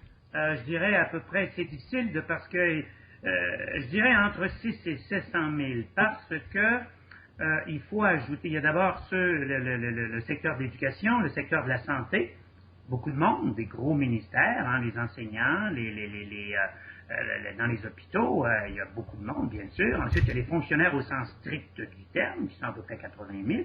Il y a ensuite le secteur municipal, il y a les policiers, en bref. Ensuite, il y a les fonctionnaires fédéraux, parce qu'eux aussi ont même s'il y a quelque chose, ils ont encore plus d'avantages. Les fonctionnaires fédéraux du Québec. Alors, donc, on peut parler de 6 à 700 000 personnes, alors qu'il y a à peu près 1 200 000 syndiqués au Québec. Bon. Wow. Et par là, vous parlez des gens actifs, là. C'est même pas les retraités par 700 000. Bon, ben voilà. Alors, c'est ça là, qui devient... Et là, vous avez intérêt à prêter attention, les filles. Je sais que les chiffres, ça vous intéresse plus ou moins, mais en même temps, c'est tout simple, les filles. Tout ce que vous faites, c'est que vous vous concentrez, d'accord? Vous m'écoutez très bien, vous n'avez pas la chance de me voir, tant pis pour vous. Ce serait plus beau, bien sûr, mais enfin, on ne peut pas tout avoir. Vous vous concentrez, les filles. Alors... On a vraiment l'air de deux greluches, Marianne. Vous avez remarqué que je ne l'ai jamais dit. Je l'ai à peine laissé sous-entendre, mais jamais j'en ai parlé. Alors, écoute. Oui, alors, là, il y a les actifs, mais il y a les passifs, c'est-à-dire ceux qui ont déjà pris leur retraite. Oui. Moi, je me souviens très bien, du temps que j'étais prof à l'université, j'avais dit, il y a une quinzaine d'années, avant que l'industrie automobile ne s'effondre aux États-Unis, les trois grandes automobiles, ils ne peuvent pas résister. Ils vont faire faillite, c'est une certitude. Pourquoi? Parce que les syndicats, les syndicats d'automobiles, les UAW, en obtenant toujours plus à chaque convention collective, en étaient arrivés à obtenir des bénéfices marginaux, un fonds de pension complètement fou, ce qui faisait que, et en plus, ils prenaient leur retraite tôt. Alors, ils sont ramassés, eux aussi, avant tout le monde, avec plus de retraités que d'actifs. Et quand les Japonais sont débarqués au USA pour produire des autos, ils sont allés dans le sud des États-Unis, pas syndiqués. Ils ont embauché des jeunes de 23, 25 ans. Il n'y avait personne à la retraite à payer, et puis il n'y avait pas de syndicat dans la gueule, et il y avait des jeunes qui avaient envie de travailler. Qu'est-ce que vous pensez qui s'est produit? Il s'est produit exactement ce que j'avais annoncé, à savoir que, bien sûr, dans des conditions pareilles, jamais les trois grandes automobiles ne pourraient concurrencer les Japonais, qui, bien sûr, avaient des coûts de production infiniment inférieurs à ceux des trois grandes automobiles. Alors, je reviens maintenant, les filles, vous m'avez toujours suivi, j'espère, je reviens maintenant aux syndiqués du secteur public et parapublic. Il y a les actifs. Déjà, il y a des retraités en nombre pas mal importants, mais on n'a encore rien vu. Parce qu'il faut savoir que les boomers, les filles, il faut que vous sachiez que la génération baby boom, c'est de 1900, ils sont nés entre 1945 et 1965. Ceux de 1945 vont avoir 68 ans cette année. Et les plus jeunes ont 48 ans cette année. Mais il faut savoir que le baby boom, ça signifie quelque chose. Non, mais ça signifie quelque chose, c'est-à-dire beaucoup, beaucoup d'enfants. Dans mon environnement immédiat, quand j'étais jeune, c'était pas rare, les femmes qui avaient 10, 12, 15 enfants. Aujourd'hui, il y avait 2 parents et il y avait 10, 12 enfants. Aujourd'hui, il y a 4 parents et 1 enfant. C'est vrai. Vous voyez les filles, je vous présente ça simple, vous pouvez tout comprendre. Quand vous allez en parler à vos amis, vous allez passer pour des filles informées. Je continue. J'allais donc vous dire, maintenant, ça commence. Les retraites commencent à coûter cher et les déficits des fonds de pension commencent à s'accumuler. Mais ce n'est qu'un début. Ce n'est qu'un début. Continuons le combat, comme dirait la gauche. Hein? Ce n'est qu'un début parce qu'éventuellement, d'ici une quinzaine d'années, quand l'ensemble des boomers va avoir pris sa retraite, et bien à ce moment-là, j'aime autant vous dire, il va y avoir plus de retraités que d'actifs. Alors, essayez d'imaginer un peu ce que ça veut dire, ça. Ils ont des fonds de pension luxueux, n'est-ce pas? Très luxueux, parce qu'il faut savoir qu'ils vont chercher la moyenne des 5 années les plus payantes. C'est pas la moyenne du salaire qu'ils ont gagné durant leur vie active.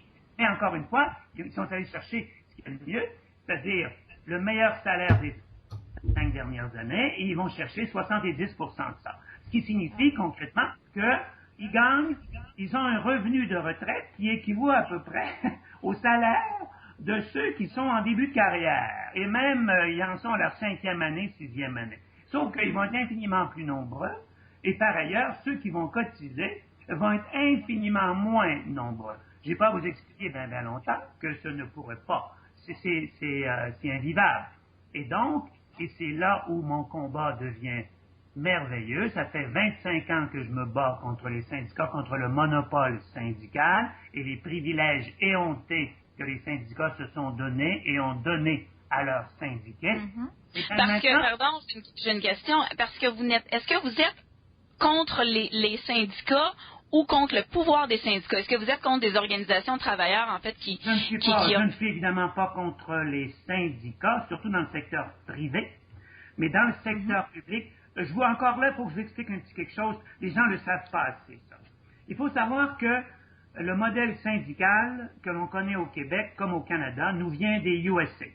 1933, le New Deal de Roosevelt, qui a ensuite passé une législation qui s'appelle le Wagner Act, l'ancêtre de tous les codes du travail en Amérique du Nord, qui consacre le monopole de représentation du syndicat lorsqu'il peut compter sur la majorité des salariés d'un employeur. Mais ce modèle syndical s'est développé dans le secteur privé à l'époque des chaînes de montage. Vous me suivez très bien, les filles? Oui. À l'époque des chaînes de montage, c'est-à-dire quand la compétence ne signifiait rien. Alors la réponse de Roosevelt et la réponse des syndicats était parfaite. Les syndicats disaient aux employeurs, avec vos chaînes de montage, vous ne respectez pas le travailleur, vous ne valorisez aucunement la compétence, alors on va vous mettre l'ancienneté dans la gueule. Puisque la compétence ne signifie rien, désormais le salarié, c'est son ancienneté qui va compter. Pourquoi je vous raconte ça? C'est parce que ça correspondait à un modèle d'industrialisation de l'époque. Mais on a transposé ce modèle dans le secteur public, au Canada et au Québec surtout. Et donc, essayez d'imaginer un peu, ignorer la compétence dans le secteur de l'éducation. Qu'est-ce que tu en penses? Qu'est-ce que vous en pensez? C'est épouvantable. J'ai pas à vous démontrer bien longtemps que c'est une connerie totale. Il faut savoir que le syndicat ne valorise que l'ancienneté. La compétence est totalement ignorée dans une convention collective. C'est toujours et seulement l'ancienneté.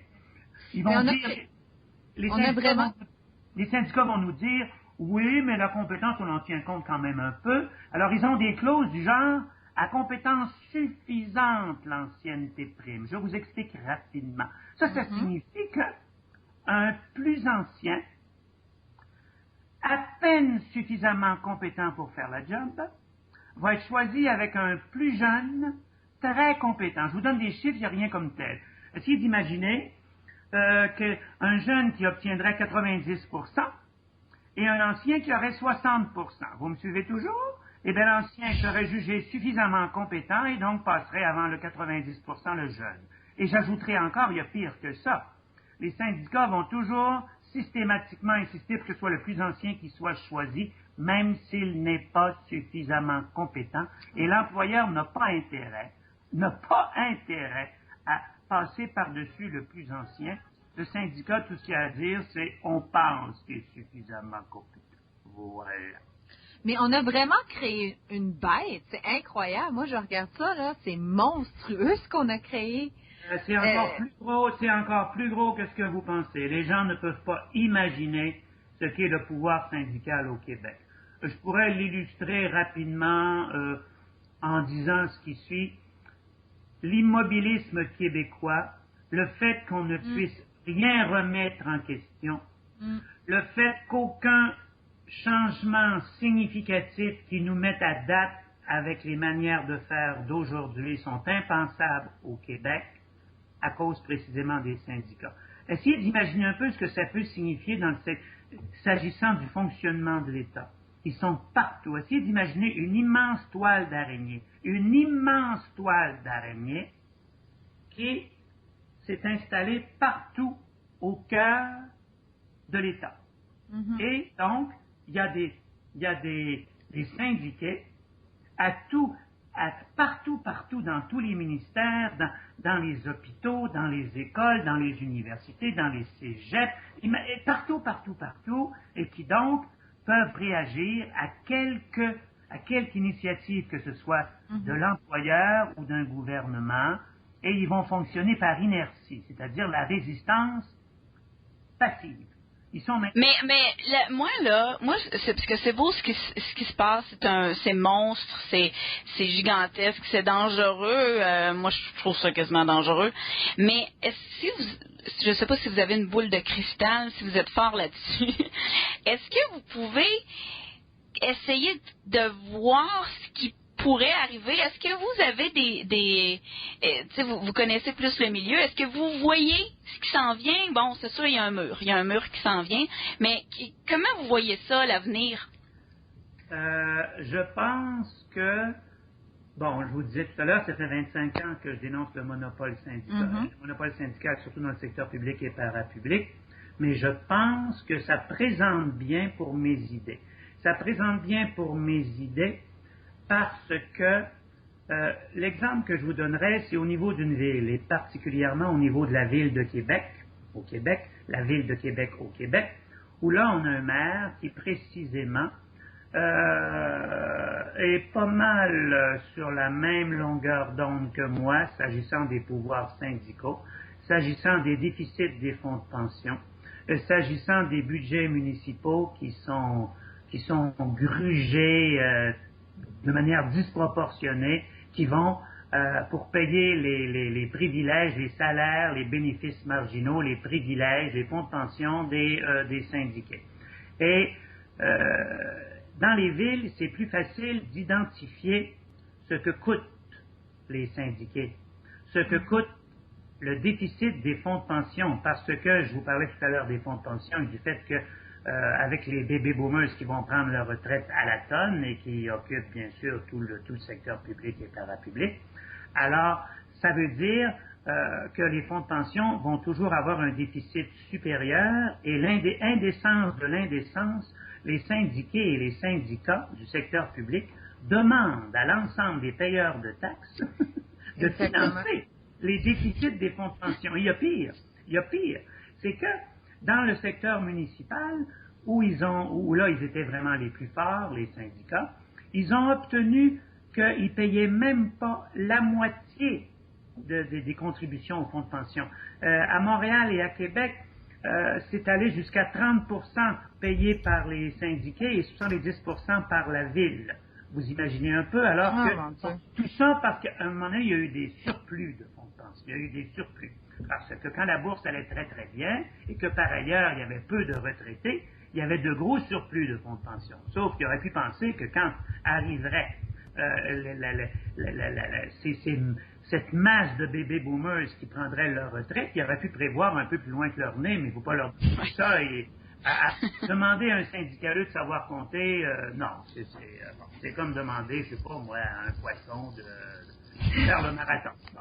Alors, mais moi, ce que je crains, je veux dire, comme je vous le disais auparavant, le mur, il va frapper. Là. Je peux pas croire qu'il n'y a rien qui va se passer. C'est bien beau de demander aux contribuables, c'est bien beau de refiler la facture aux futures générations, mais ça va... Mais c'est toujours comme ça. C'est-à-dire que il n'y a pas de changement aussi longtemps qu'on ne se pète pas la gueule dans le mur. Et précisément, on peut penser... Surtout, ça va commencer au niveau des villes, j'imagine. Je pense à Québec et à Montréal, où c'est plus facile d'identifier combien va coûter, comment ça va coûter aux payeurs de taxes de Montréal et de Québec pour renflouer les déficits des fonds de pension des employés municipaux. Et là, le payeur de taxes va pouvoir identifier exactement quelles centaines de dollars de ces taxes vont c'est seulement pour renflouer le fonds de pension. Et alors, indécence de l'indécence, bien sûr, c'est que les travailleurs du privé n'ont pas ces fonds de pension. Parce que maintenant, il n'y a pas une entreprise, il existe à peu près plus d'entreprises dans le secteur privé qui peuvent se permettre de payer des pensions à prestations, des retraites à prestations déterminées, c'est-à-dire où le montant est garanti, par exemple 70% de ton salaire, de ton meilleur salaire des 5 dernières années, si tu as travaillé 35 ans, 35 minutes, c'est 2% par année, 35 fois 2, 70. Alors, c'est seulement le public qui touche ça, parce que les salariés du public, les syndiqués du public, parce qu'encore une fois, une municipalité ne peut pas faire faillite, le gouvernement ne peut pas faire faillite. Sauf que l'indécence de l'indécence, c'est que ceux à qui on demande de renflouer les fonds de pension des privilégiés du public, ce sont les travailleurs du privé qui, eux, n'ont pas ces fonds de pension. Mm-hmm. C'est pure merveille. Mais quand même, il faut reconnaître que rendu à un certain point, on aura beau refiler la facture, ça ne pourra jamais combler le déficit et tôt ou tard, il y a quelque chose qui va se passer. Qu'est-ce que vous pensez si jamais on frappe le mur? Là? Demain matin, là, c'est justement, il n'y a plus rien. Moi, j'avais entendu, je pense que c'est Éric Duhem qui parlait en 2037, les fonds de pension, c'est 0. Qu'est-ce qui va arriver suite à ça? Que pensez-vous que ces employeurs... Ça va arriver en 2037. Ah oui, OK. 2037, si on actualisait, la meilleure façon de voir ça, c'est on arrête tout. C'est-à-dire que si, pour savoir dans quel état il y a un fonds de pension, par exemple le fonds de pension des cols bleus de la ville de Montréal, pour savoir dans quel état il est, on arrête tout aujourd'hui. Il n'y a plus de contribution, il y a plus de contribution et combien le fonds de pension doit. C'est quoi sa dette de ceux qui sont déjà à la retraite? Et c'est là qu'on se rend compte dans quel état il est. Bon, ils sont tous hyper déficitaires. Bien sûr, si on se projette sur 25 ans, alors là, de toute façon, c'est impossible. Il va y avoir des changements considérables longtemps avant. Bon, moi, je le vois plutôt. Tu vois, les derniers boomers, ils sont nés en 65. Donc, ils auront 65 ans en 30. D'accord? Mais ça, ce sont les derniers. Mais on peut penser que déjà en 25, il y aura déjà plus de retraités, beaucoup plus de retraités que d'actifs dans le secteur public et parapublic. Donc, ce ne sera pas viable. Et même que déjà, ils sont déficitaires et on est seulement en 2013, et que des boomers, il y en est parti seulement depuis 5 à 6 ans. Est-ce que vous me suivez bien? Oui. Bon, alors qu'il va en partir, il en part sur 20 ans, je vous le répète. Alors là, on est encore quand même qu'au début des départs à la retraite des boomers. Mais je pense seulement d'ici 5 ans, par exemple, quand la moitié des boomers ou un peu plus seront partis à la retraite, parce qu'en plus ils partent prématurément, eh bien déjà, ce ne sera pas viable. Et entre-temps, bien sûr, comme ça va être la grosse conversation des prochaines années, les syndicats vont être forcément sur la défensive, exclusivement sur la défensive. Ils auront plus... D'ailleurs, vous aurez remarqué, depuis quelques années, on ne parle plus de salaire. Les syndicats, d'ailleurs, j'avais commencé à en parler déjà il y a une dizaine d'années, les syndicats ne parlent plus maintenant, quand ils négocient, ne parlent plus de salaire.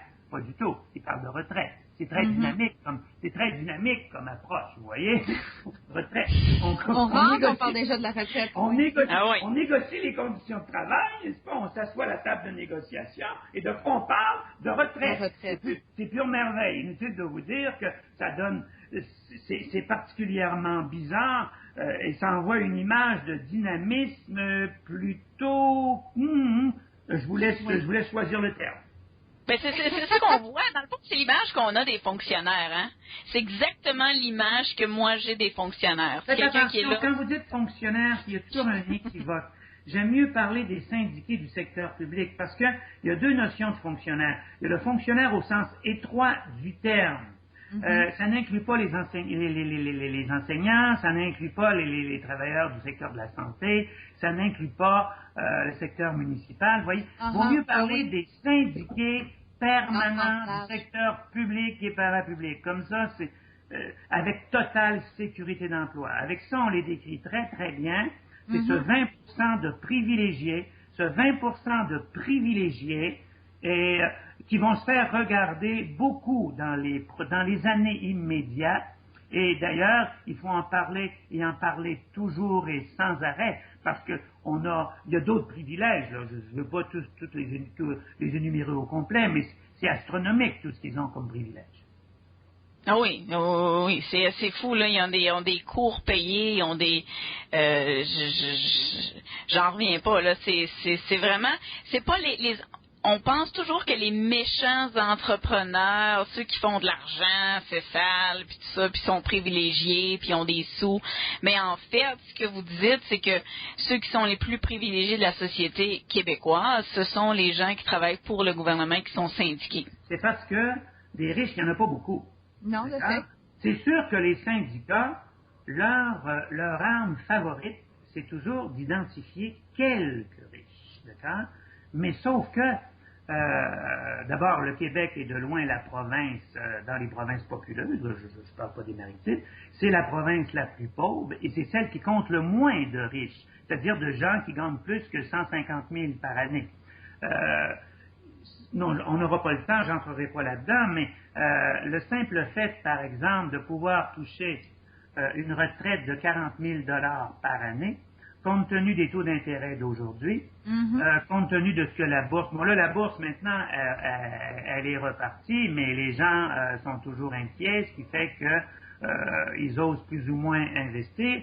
Alors, les taux d'intérêt, tu places ton argent à la banque, quand tu obtiens 2%, tu es mauditement content. Ben, pour obtenir à 2% d'intérêt, pour aller chercher 40 000 $ de fonds de pension par année, je vous signale que ça faut avoir mis de côté dans des rires. C'est très québécois, les rires. Là, oui. Ce sont c'est ce qui est dit. On peut déduire jusqu'à peu près 15% de son salaire par année pour mettre dans notre fonds de retraite, et ça c'est non imposable, ça permet de déduire de l'impôt. Mais alors, vous imaginez un peu, faut avoir 2 millions à 2% pour aller chercher 40 000 $ par année. Quel est le travailleur ordinaire, d'accord? Et quand je parle de travailleur ordinaire, je parle pas du petit travailleur qui gagne 30 000 $ par année. Je parle du travailleur qui en gagne 50, 60 000, d'accord? Et qui va, c'est pas à 15 000 $ par année qu'on atteint très très rapidement le 2 millions de dollars qui à 2% nous garantirait le 40 000 de fonds de pension de retraite chaque année. Et ça, ce 40 000, on peut présumer que le syndiqué à la retraite du secteur public le touchera pendant 20-25 ans. Voyez-vous, moi, ce qui me fascine, là, c'est que la réalité, ce que vous venez de présenter, moi, ça dépeint vraiment là ce que j'ai dans la tête. Et moi, ce qui me fascine, ça fait quand même 13 ans que j'ai quitté le Québec, c'est que depuis les 13 dernières années, peut-être avant, mais j'ai remarqué que le système, la machine gouvernementale ne fait que grossir et grossir et grossir. Moi, les garderies à 7 $, ça n'existait pas quand je suis partie. J'ai connu ça de l'extérieur. Là, maintenant, on est en train de parler de nationaliser les centres de personnes âgées. Je sais qu'il y a un terme spécifique. Ça ne fait que grossir cette espèce de nationalisation. Et vous me parlez de ce phénomène de retraite publique qui est déjà en déficit. Comment pouvez-vous expliquer cette situation-là? Moi, je veux dire, c'est tout à fait... C'est parce que les syndicats sont au pouvoir. Tu parles des garderies, tu vois. Bon, est-ce que tu sais que les garderies privées sont très mal vues? D'ailleurs, je pense qu'ils devaient faire grève aujourd'hui ou demain. Et alors... Le gouvernement péquiste, nationaliste, qui veut faire l'indépendance du Québec, de gauche, très accoquiné aux syndicats. Ce sont les mêmes gens qui sont syndiqués que ceux qui sont membres du Parti québécois. Alors, eux, vraiment, ils n'aiment pas les garderies privées. Alors, ils ont dit aux gens des garderies privées, si vous faites la grève, il y aura des amendes considérables. Alors, les garderies privées ne peuvent pas faire grève, mais par contre, il faut lire l'histoire du Québec des 40 dernières années pour voir à quel point les professeurs, tout le monde dans le secteur public et parapublic s'est permis, les syndicats se sont permis les grèves les plus nuisibles qui soient dans le secteur public, et sans bien sûr encourir des pénalités, parce que, bon voilà, ils sont tellement progressistes, ils sont tellement pour l'intérêt du Québec. Non, c'est d'ailleurs très paradoxal. Comment se fait-il qu'on passe n'importe quoi à la gauche et qu'on ne permette rien à la droite? Essaie d'imaginer un peu si des groupes de droite, je n'ai pas parlé d'extrême droite, je parle de droite, des gens qui croient à moins d'État, se permettaient seulement 10% des illégalités que se permettent les mouvements de gauche, avec en tête bien sûr les syndicats, eh bien, ce serait la gauche crierait à l'horreur, crierait mais c'est fasciste, c'est nazi. Oui, mais eux, quand ils ne respectent pas la loi, subitement, il n'y a pas de problème. C'est eux, ils sont infiniment bons, et le fait qu'ils ne respectent pas la loi, c'est parce que cette loi-là est injuste. Alors, c'est eux qui jugent quelle loi ils respectent, quelle loi ils ne respectent pas. Mais de l'autre côté, par exemple, les gens qui ne pensent pas comme eux, si jamais ils s'avisent de ne pas respecter la loi, alors là, qu'est-ce que les gogos sont scandalisés?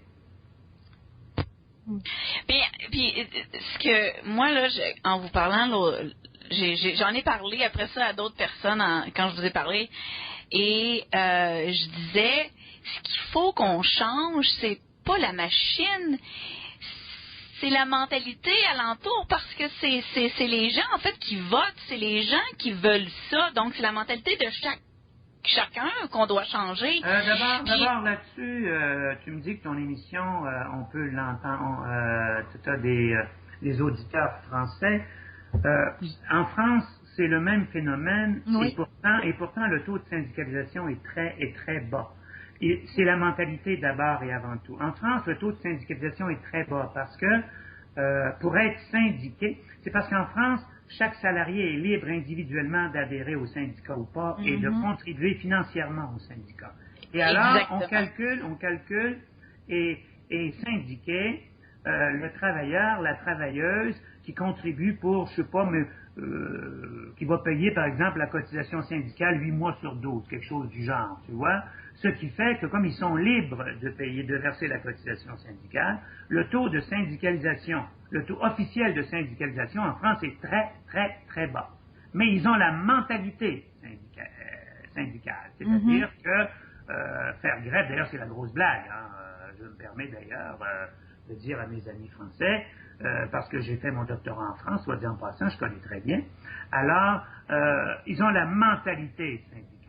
Ils déclenchent une grève pour n'importe quoi, à n'importe quel moment. C'est la grosse blague en France. Vous ne savez jamais s'il n'y aura pas une grève du métro, une grève des transports, une grève les trains là, de banlieue, une grève des aéroports. Bref, il y a toujours un danger de grève à peu près permanent, et l'idée étant toujours, bien sûr, de nuire le plus possible. Et pourtant, ces gens-là prétendent, c'est vraiment comique, on pourrait s'amuser énormément, parce que ces gens-là vantent le service public en disant, le service public, c'est merveilleux, parce que la continuité du service public, c'est ce qui est le plus important, fournir le service en tout temps à tout le monde, sauf que, subitement, quand ils décident de faire grève, ils paralysent tout le monde. Ben là, leur préoccupation, c'est de faire la plus grosse merde possible. Comment on pourrait faire pour vraiment faire en sorte que il n'y a plus rien qui fonctionne, que les usagers, et d'ailleurs, le plus souvent, les usagers sont ceux qui ont le moins d'argent. D'ailleurs, ça m'a toujours frappé. Par exemple, les grèves dans les transports en commun, qui en subit le plus les contre-coups? Ce sont bien sûr ceux qui n'ont pas les moyens de s'acheter une auto. Et alors, ce qui fait que on pénalise encore une fois, on prend en otage les plus vulnérables de notre société. C'est de toute beauté. Mais c'est les carrés rouges de la France. Oui, effectivement, il y a pas mal de carrés rouges professionnels en France, oui. Mais regarde, comme Julie parlait, il faut changer la mentalité. Est-ce que vous croyez réellement qu'on peut changer la mentalité syndicale au Québec? Encore une fois, ça va se faire d'un seul coup. C'est dommage, mais c'est toujours comme ça. C'est-à-dire que tant et aussi longtemps qu'on n'est pas devant le fait accompli, c'est-à-dire qu'on n'a plus le choix. Les trois grands de l'automobile ont fait faillite et ont recommencé ils ont recommencé sur de nouvelles bases. Et maintenant, ça fonctionne plutôt bien, effectivement. Regardez ce qui arrive avec Ford, par exemple, qui va très bien. Alors, ce sera la même chose s'agissant de ce qui se passe au Québec, tant et aussi longtemps. Et aussi, il y a le problème, là, je vais choquer les indépendantistes. Mais ce qui arrive au Canada, c'est que le Québec est subventionné par l'Alberta, par les provinces de l'Ouest, l'Alberta et la Saskatchewan, qui sont des provinces riches, à travers ce qu'on appelle la péréquation. C'est qu'au Canada existe cette chose qui veut que les provinces plus pauvres vont être aidées par les provinces plus riches, de telle sorte qu'elles puissent bénéficier des mêmes, comment je pourrais dire, donc des mêmes services publics partout au Canada. Mais alors, on débouche sur la blague suivante, c'est toujours des blagues avec les syndicalistes. Oui. On se paie des services publics beaucoup plus que l'Alberta qui nous subventionne s'en paye. C'est pas merveilleux. Écoutez, il y avait un extrait, justement, on parlait des Albertains qui sont carrément offusqués d'envoyer, c'est quoi, une partie importante?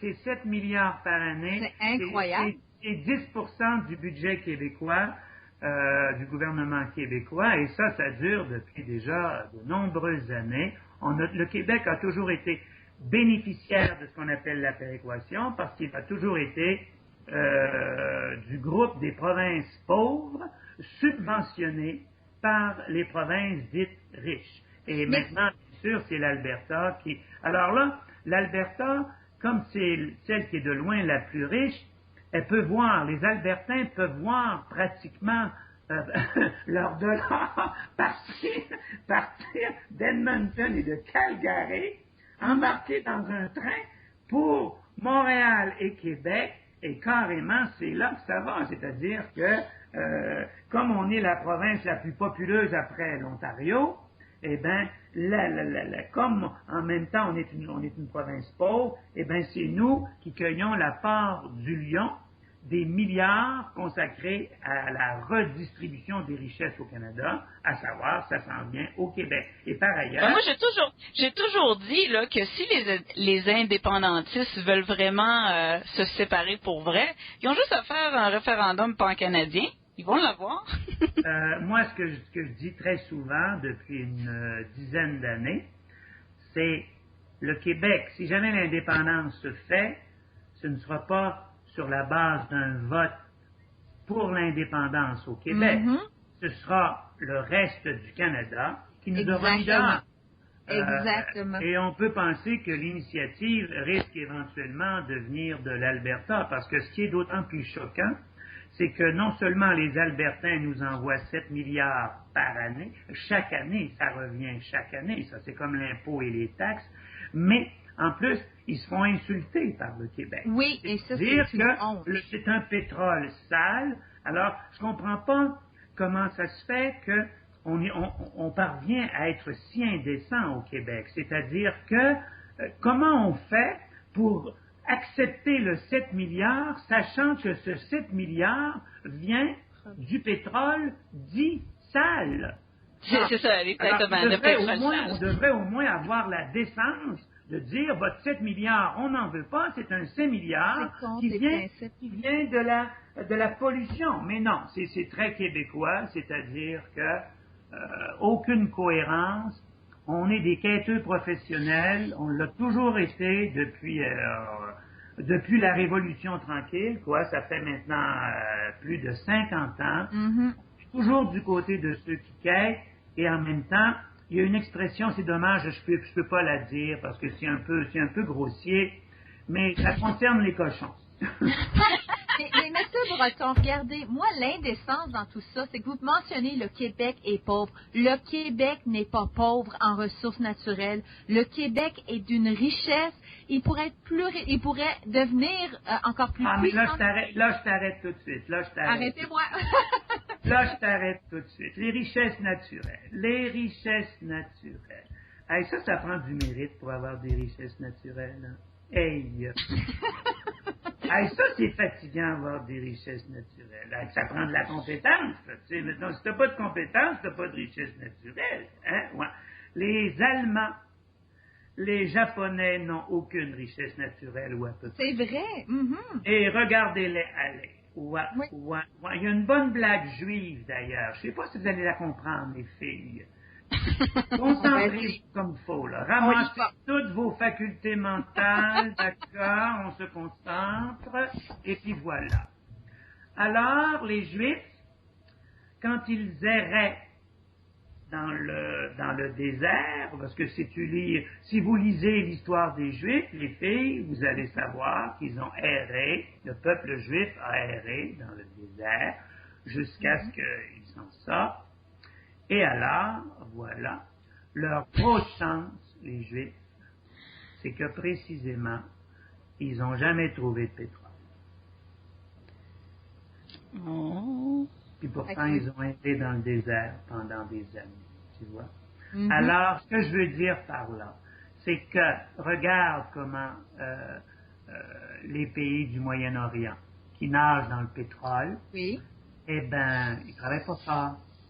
Finalement, les fameuses richesses naturelles, ça peut être une bonne chose, mais la plus grande de toutes les richesses, c'est ce qu'on a entre les deux oreilles. Tout à fait. La plus grande de toutes les richesses, c'est ce qu'on a entre les deux oreilles. Quand tu as trop de richesses, eh ben, tu es trop con pour les développer, tes richesses. Ce sont des étrangers qui viennent le faire parce que t'es trop con ou t'es pas assez vaillant. Bref, quand j'entends parler de nos richesses naturelles, je rigole un bon coup. Je rigole un bon coup parce que le Québec sera riche le jour où on valorisera la compétence, l'effort, la concurrence, bref. Et c'est pour ça, d'ailleurs, vous avez remarqué que le Québec refuse toujours de se comparer aux autres. On est tellement différents, le Québec, nous les Québécois. Ah oui, c'est une société distincte. Mais monsieur Breton, je le sais, on pourrait se parler pendant des jours et des jours, puis vous auriez encore quelque chose. Non, il n'y en a pas question. Il n'y en a pas question que je parle pendant des jours. Vous rêvez, les filles, vous rêvez, là. Mais au moment de notre émission, il faut qu'on restreigne l'entrevue, mais je le sais que Marianne tenait à vous poser une dernière question. Elle dit, il faut absolument que je lui pose celle-là. J'espère que c'est pas indécent, parce que habituellement, mes interviews finissent toujours avec une histoire de cochon. Ça frôle la porno. Moi, je vais vous dire honnêtement, puis ça n'a peut-être pas réellement rapport à tout ce qu'on vient de parler, mais le sujet de l'émission, c'était vraiment l'univers du travail. Et un des aspects qui me désole au Québec, c'est l'entrepreneuriat. J'ai lu la semaine passée un article qui disait que à travers l'Amérique du Nord, le Québec est en arrière de tout le monde. Et moi, ce qui me fascine dans ça, c'est le nombre de subventions, le nombre de programmes et tout l'argent qui est déballé pour pousser les gens.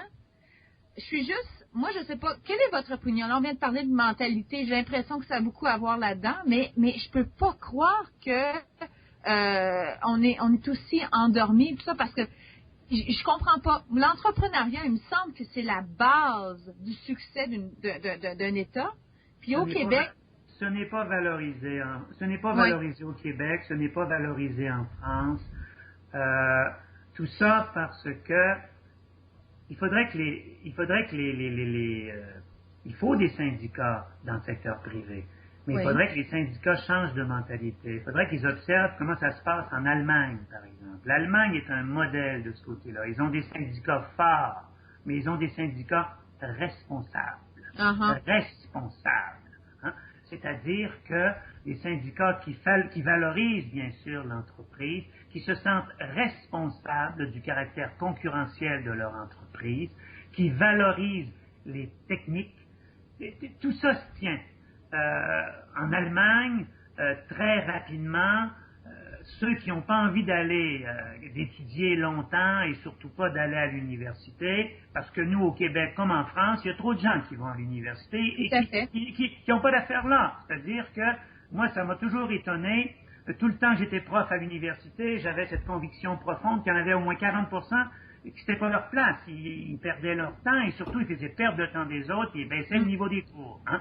Alors, oui, vaut mieux, je préfère de beaucoup un technicien solide qui aime son travail, qui aime ça et qui devient super compétent. Et pourquoi les Allemands sont les meilleurs pour tout ce qui concerne la technologie, l'exemple étant bien sûr l'auto allemande. Hein. Mm-hmm. Ben, voilà, très jeunes, ils sont pris en compte par des entreprises, ils suivent des cours, mais en même temps, il y a le prolongement, il y a le contact très rapide avec l'entreprise, des mentorats, des tutorats qui font que, bien sûr, ils acquièrent un niveau de compétence qu'on ne retrouve alors vraiment pas en France, qu'on ne retrouve vraiment pas au Québec, parce qu'au Québec, on veut, comme en France, les parents veulent envoyer leurs enfants à l'université, et puis ils vont traîner dans les facultés de ce que j'appelle les sciences molles. Bon, il en faut des sociologues et tout ça, des philosophes,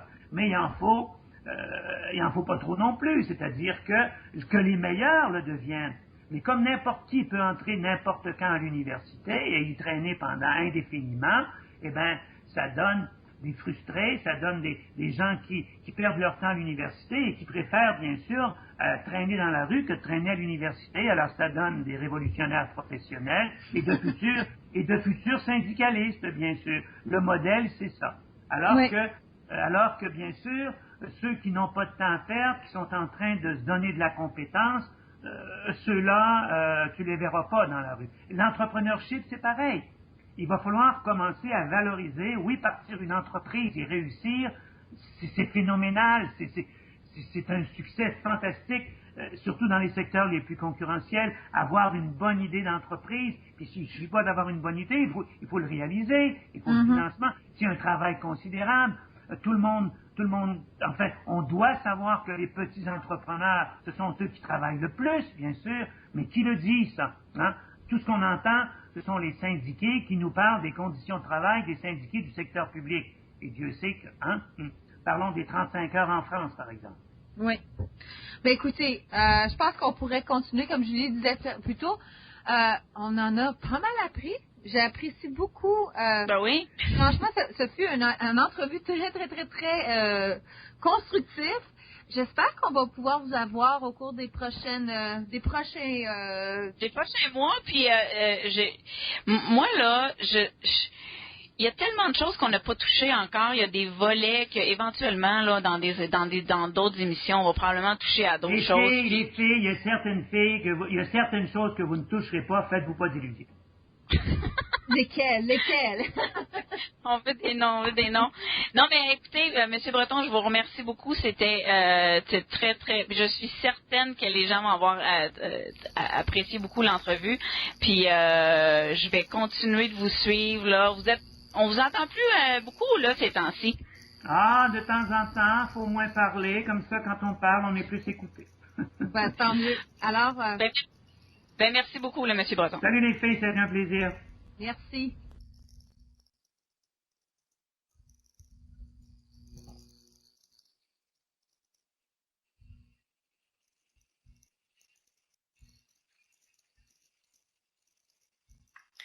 Alors, c'était Monsieur Régent Breton, qui est un ex-professeur de l'Université Laval. Tu es là, Belle? Bon, je parle toute seule maintenant. Est-ce que vous m'entendez? On a perdu Belle. Belle, elle a disparu de la map. En fait, je la vois, là. Bon, donc c'était Monsieur Breton et je l'ai trouvé tellement intéressant, puis on a fait ce petit bout-là avec lui. Mais, il y avait une pré-entrevue, puis ensuite de ça, on a rejasé après. Et c'est certain qu'on va le recevoir plus tard parce que il a tellement été intéressant.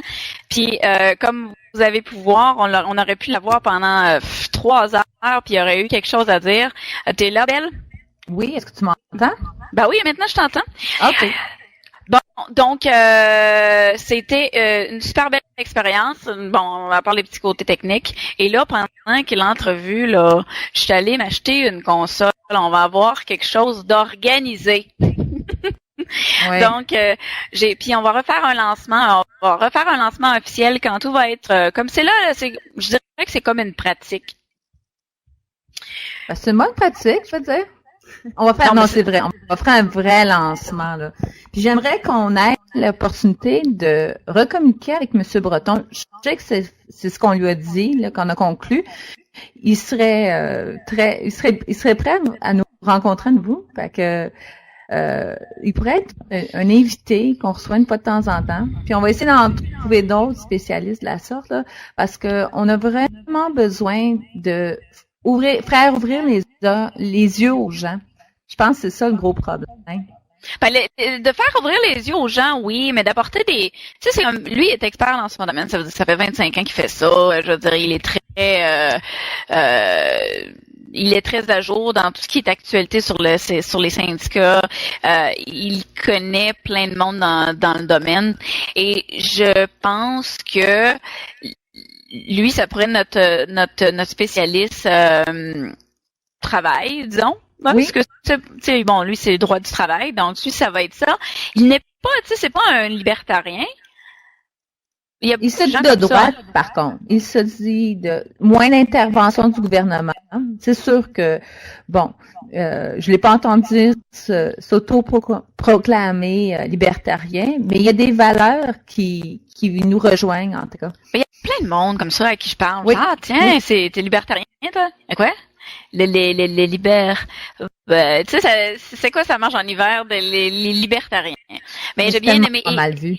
Mais moi, bon, c'est sûr que moi, j'habite pas au Québec, donc ce qu'il a dit, je trouve ça complètement épouvantable. Puis même, genre, tu sais, j'ai de la famille qui travaille pour le gouvernement, j'ai des parents, j'ai une mère fonctionnaire, donc je me pose des questions à ce sujet-là, puis ça me fait peur pour eux. C'est sûr que pour moi, personnellement, ça me touche pas, mais je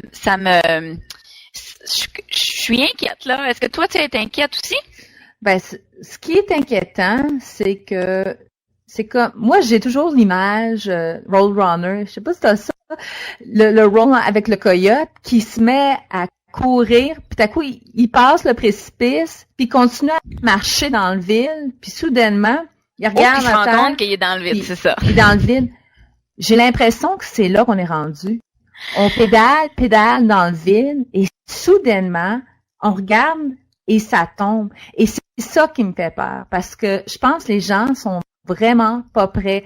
Plusieurs reprises, M. Breton, il disait, ça va casser, il n'y a pas de solution, ça va péter. Ça va péter d'un coup. Le mur va arriver, mais comment il va arriver? Comment ça va tomber? Moi, c'est ça que je sais pas. Je me dis de quelle façon?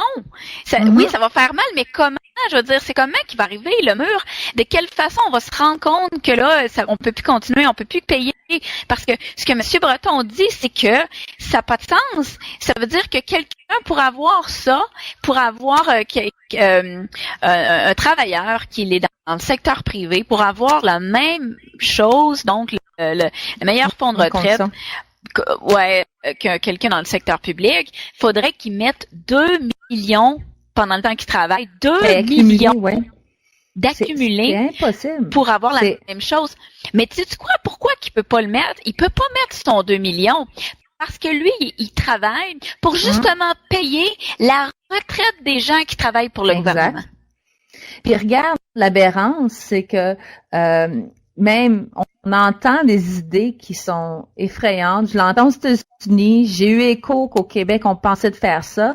C'était de nationaliser les placements de retraite privée. Au Québec, on parle des REER. Aux États-Unis, on parle des 401k. C'est la même chose. Et là, c'est quoi ça, nationaliser? Ça veut dire tout simplement que l'État va avoir accès à ces montants et pouvoir décider où ça va, comment ça va, et faire croire qu'il va avoir une progression, mais finalement, c'est juste comme une dette, pas une dette, mais une imposition supplémentaire. Moi, c'est ça qui me fait peur. C'est ceux qui ont contribué, qui travaillent dans le secteur privé et qui, des 10, 15 dernières années, ont contribué à des REER, à des placements pour leur retraite. Et peut-être dans 10, 15, 20 ans, ça n'existera plus parce que l'État va être passé et puis ça va avoir servi pour d'autres fonctions. Mais disons que je suis quelqu'un de, je sais pas moi, 25 ans. Bon, je viens de me faire engager par le gouvernement. Bon, je travaille pour un ministère. Bon. Et là, moi, je me dis, hey, je suis chanceuse. Moi, je viens de me faire engager par le gouvernement, donc j'ai une retraite assurée. Penses-tu vraiment que ces gens-là vont recevoir une retraite éventuellement? Je pense même pas. Moi, écoute, j'avais mentionné 2037. Je pense que toutes les personnes de notre génération, les 40 ans et moins, ils ne recevront rien à moins qu'ils aient planifié leur propre retraite. Mais les fonctionnaires, les gens qui travaillent pour l'État en ce moment, qui pensent que moi, je vais avoir 40 ans bientôt. Alors, dans 25 ans, si j'étais fonctionnaire, penser qu'il y a un montant qui va me revenir, je pense que c'est utopique à ce point-là. Et je sais, j'ai des amis, c'est drôle parce que la plupart des gens qu'on a, mon conjoint et moi, c'est des fonctionnaires ou des gens, moi je les appelle fonctionnaires, mais en fait, comment on disait, M. Breton, c'est de la fonction publique. Soit des syndicaleux. Non, mais c'est des... La plupart de mes amis, c'est des travailleurs sociaux, des gens qui travaillent à Hydro-Québec, des gens qui travaillent comme médecins, infirmières, enseignants. Tous ces gens-là qui sont de mon âge, eux, en ce moment, ils ont une sécurité, ils se font croire qu'ils ont une sécurité pour leur futur. Et quand on leur parle de ça, on les choque. Ils veulent pas voir. En fait, non, c'est inconcevable. Alors, surtout comme moi, le discours que je dis, que le système monétaire, système financier, moi je suis un peu extrémiste, mais moi j'y crois, ne tiendra pas. Quand tu arrives avec ces arguments-là, ils te regardent, puis ben voyons donc, tu sais, moi j'ai tout planifié, dans 25 ans, je vais avoir un bon fonds de retraite qui va rentrer, 30, 40, 50 000 par année. Écoute, ça me fait des fois penser, puis c'est un peu dans le domaine dans quoi j'excelle, là, c'est dans la maladie mentale. J'ai travaillé dans un hôpital psychiatrique qui, il y a quelques années, qui s'occupait des personnes souffrant de dépression, de toxicomanie. Et la première étape, qui est la plus difficile à passer à travers, c'est l'acceptation. L'acceptation, mais de passer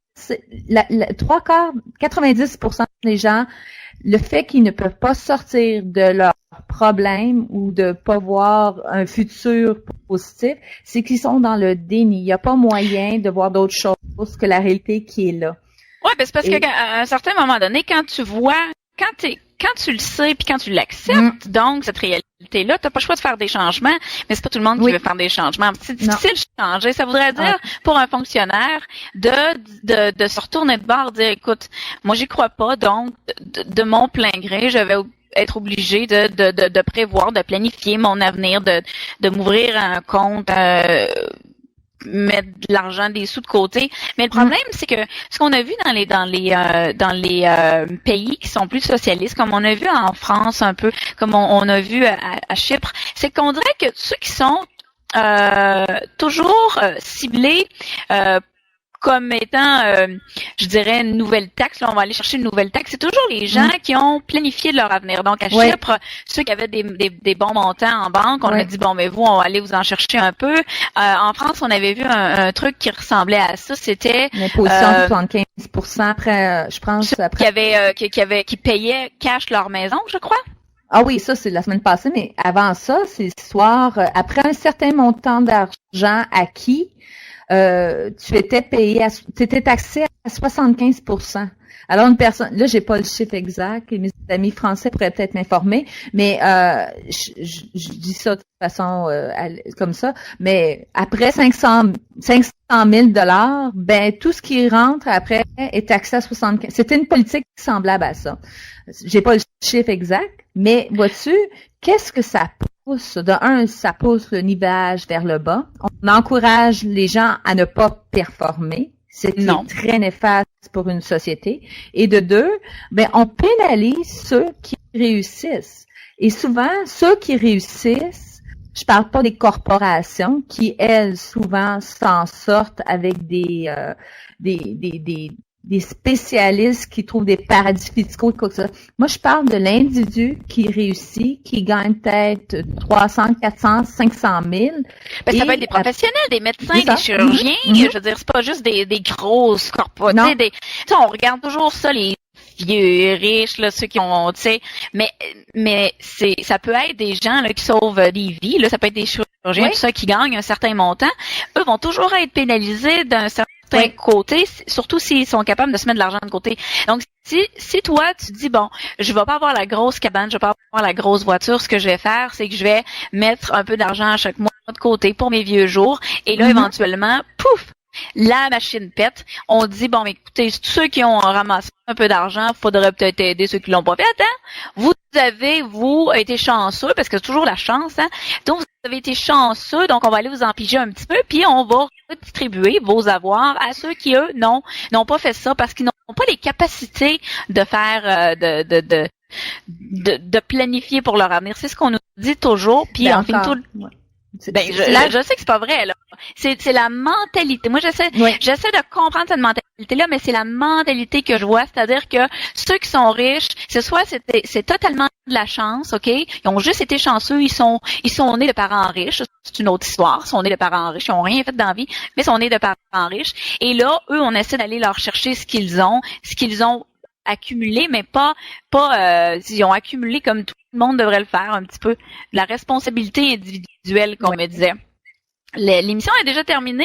Ça a passé vite avec une entrevue. Ben moi, juste pour conclure, là, je dirais, Texan, que la solution, c'est de trouver des alternatives qui sont à l'extérieur du système. Et ça, c'est ce que je voudrais qu'on discute au cours des prochaines semaines. C'est vraiment, parler du système, des lacunes du système, et dans le sens large. Je parle pas juste au point de vue financier, au point de vue gouvernemental. C'est vraiment le système. Qu'est-ce qui fait qu'on est rendu à justement être dans le fameux cartoon là, à courir à l'extérieur du précipice, puis qu'on tombe bientôt, et d'offrir des alternatives. Vraiment de voir, nous, toi puis moi, on regarde des alternatives. Il y en a qui sont plus extrêmes que d'autres, mais j'aimerais qu'on explore ça au cours des prochaines semaines. La semaine prochaine, on va essayer de parler à des experts ou des personnes qui connaissent bien les finances, ils vont être capables de démystifier qu'est-ce qui se passe, parce qu'il y a beaucoup de choses que la plupart des gens ignorent. Et juste avoir une petite leçon là-dessus, je pense que ça peut ouvrir les yeux encore. Fait que, on va se laisser parce que c'est bientôt le temps de terminer. Sur ce, je vais vous laisser avec une chanson de Rush qui s'appelle The Tree. Souvent, on parle de Rush, il y a plusieurs grands amateurs du groupe. On parle du chanteur comme étant un libertarien. Il y a plusieurs qui vont dire qu'il est libertarien de tendance gauche, mais ça reste que c'est un libertarien. Alors, nous allons lui rendre hommage au groupe avec la chanson de Tree. Et sur ça, on se reparle la semaine prochaine. Ciao!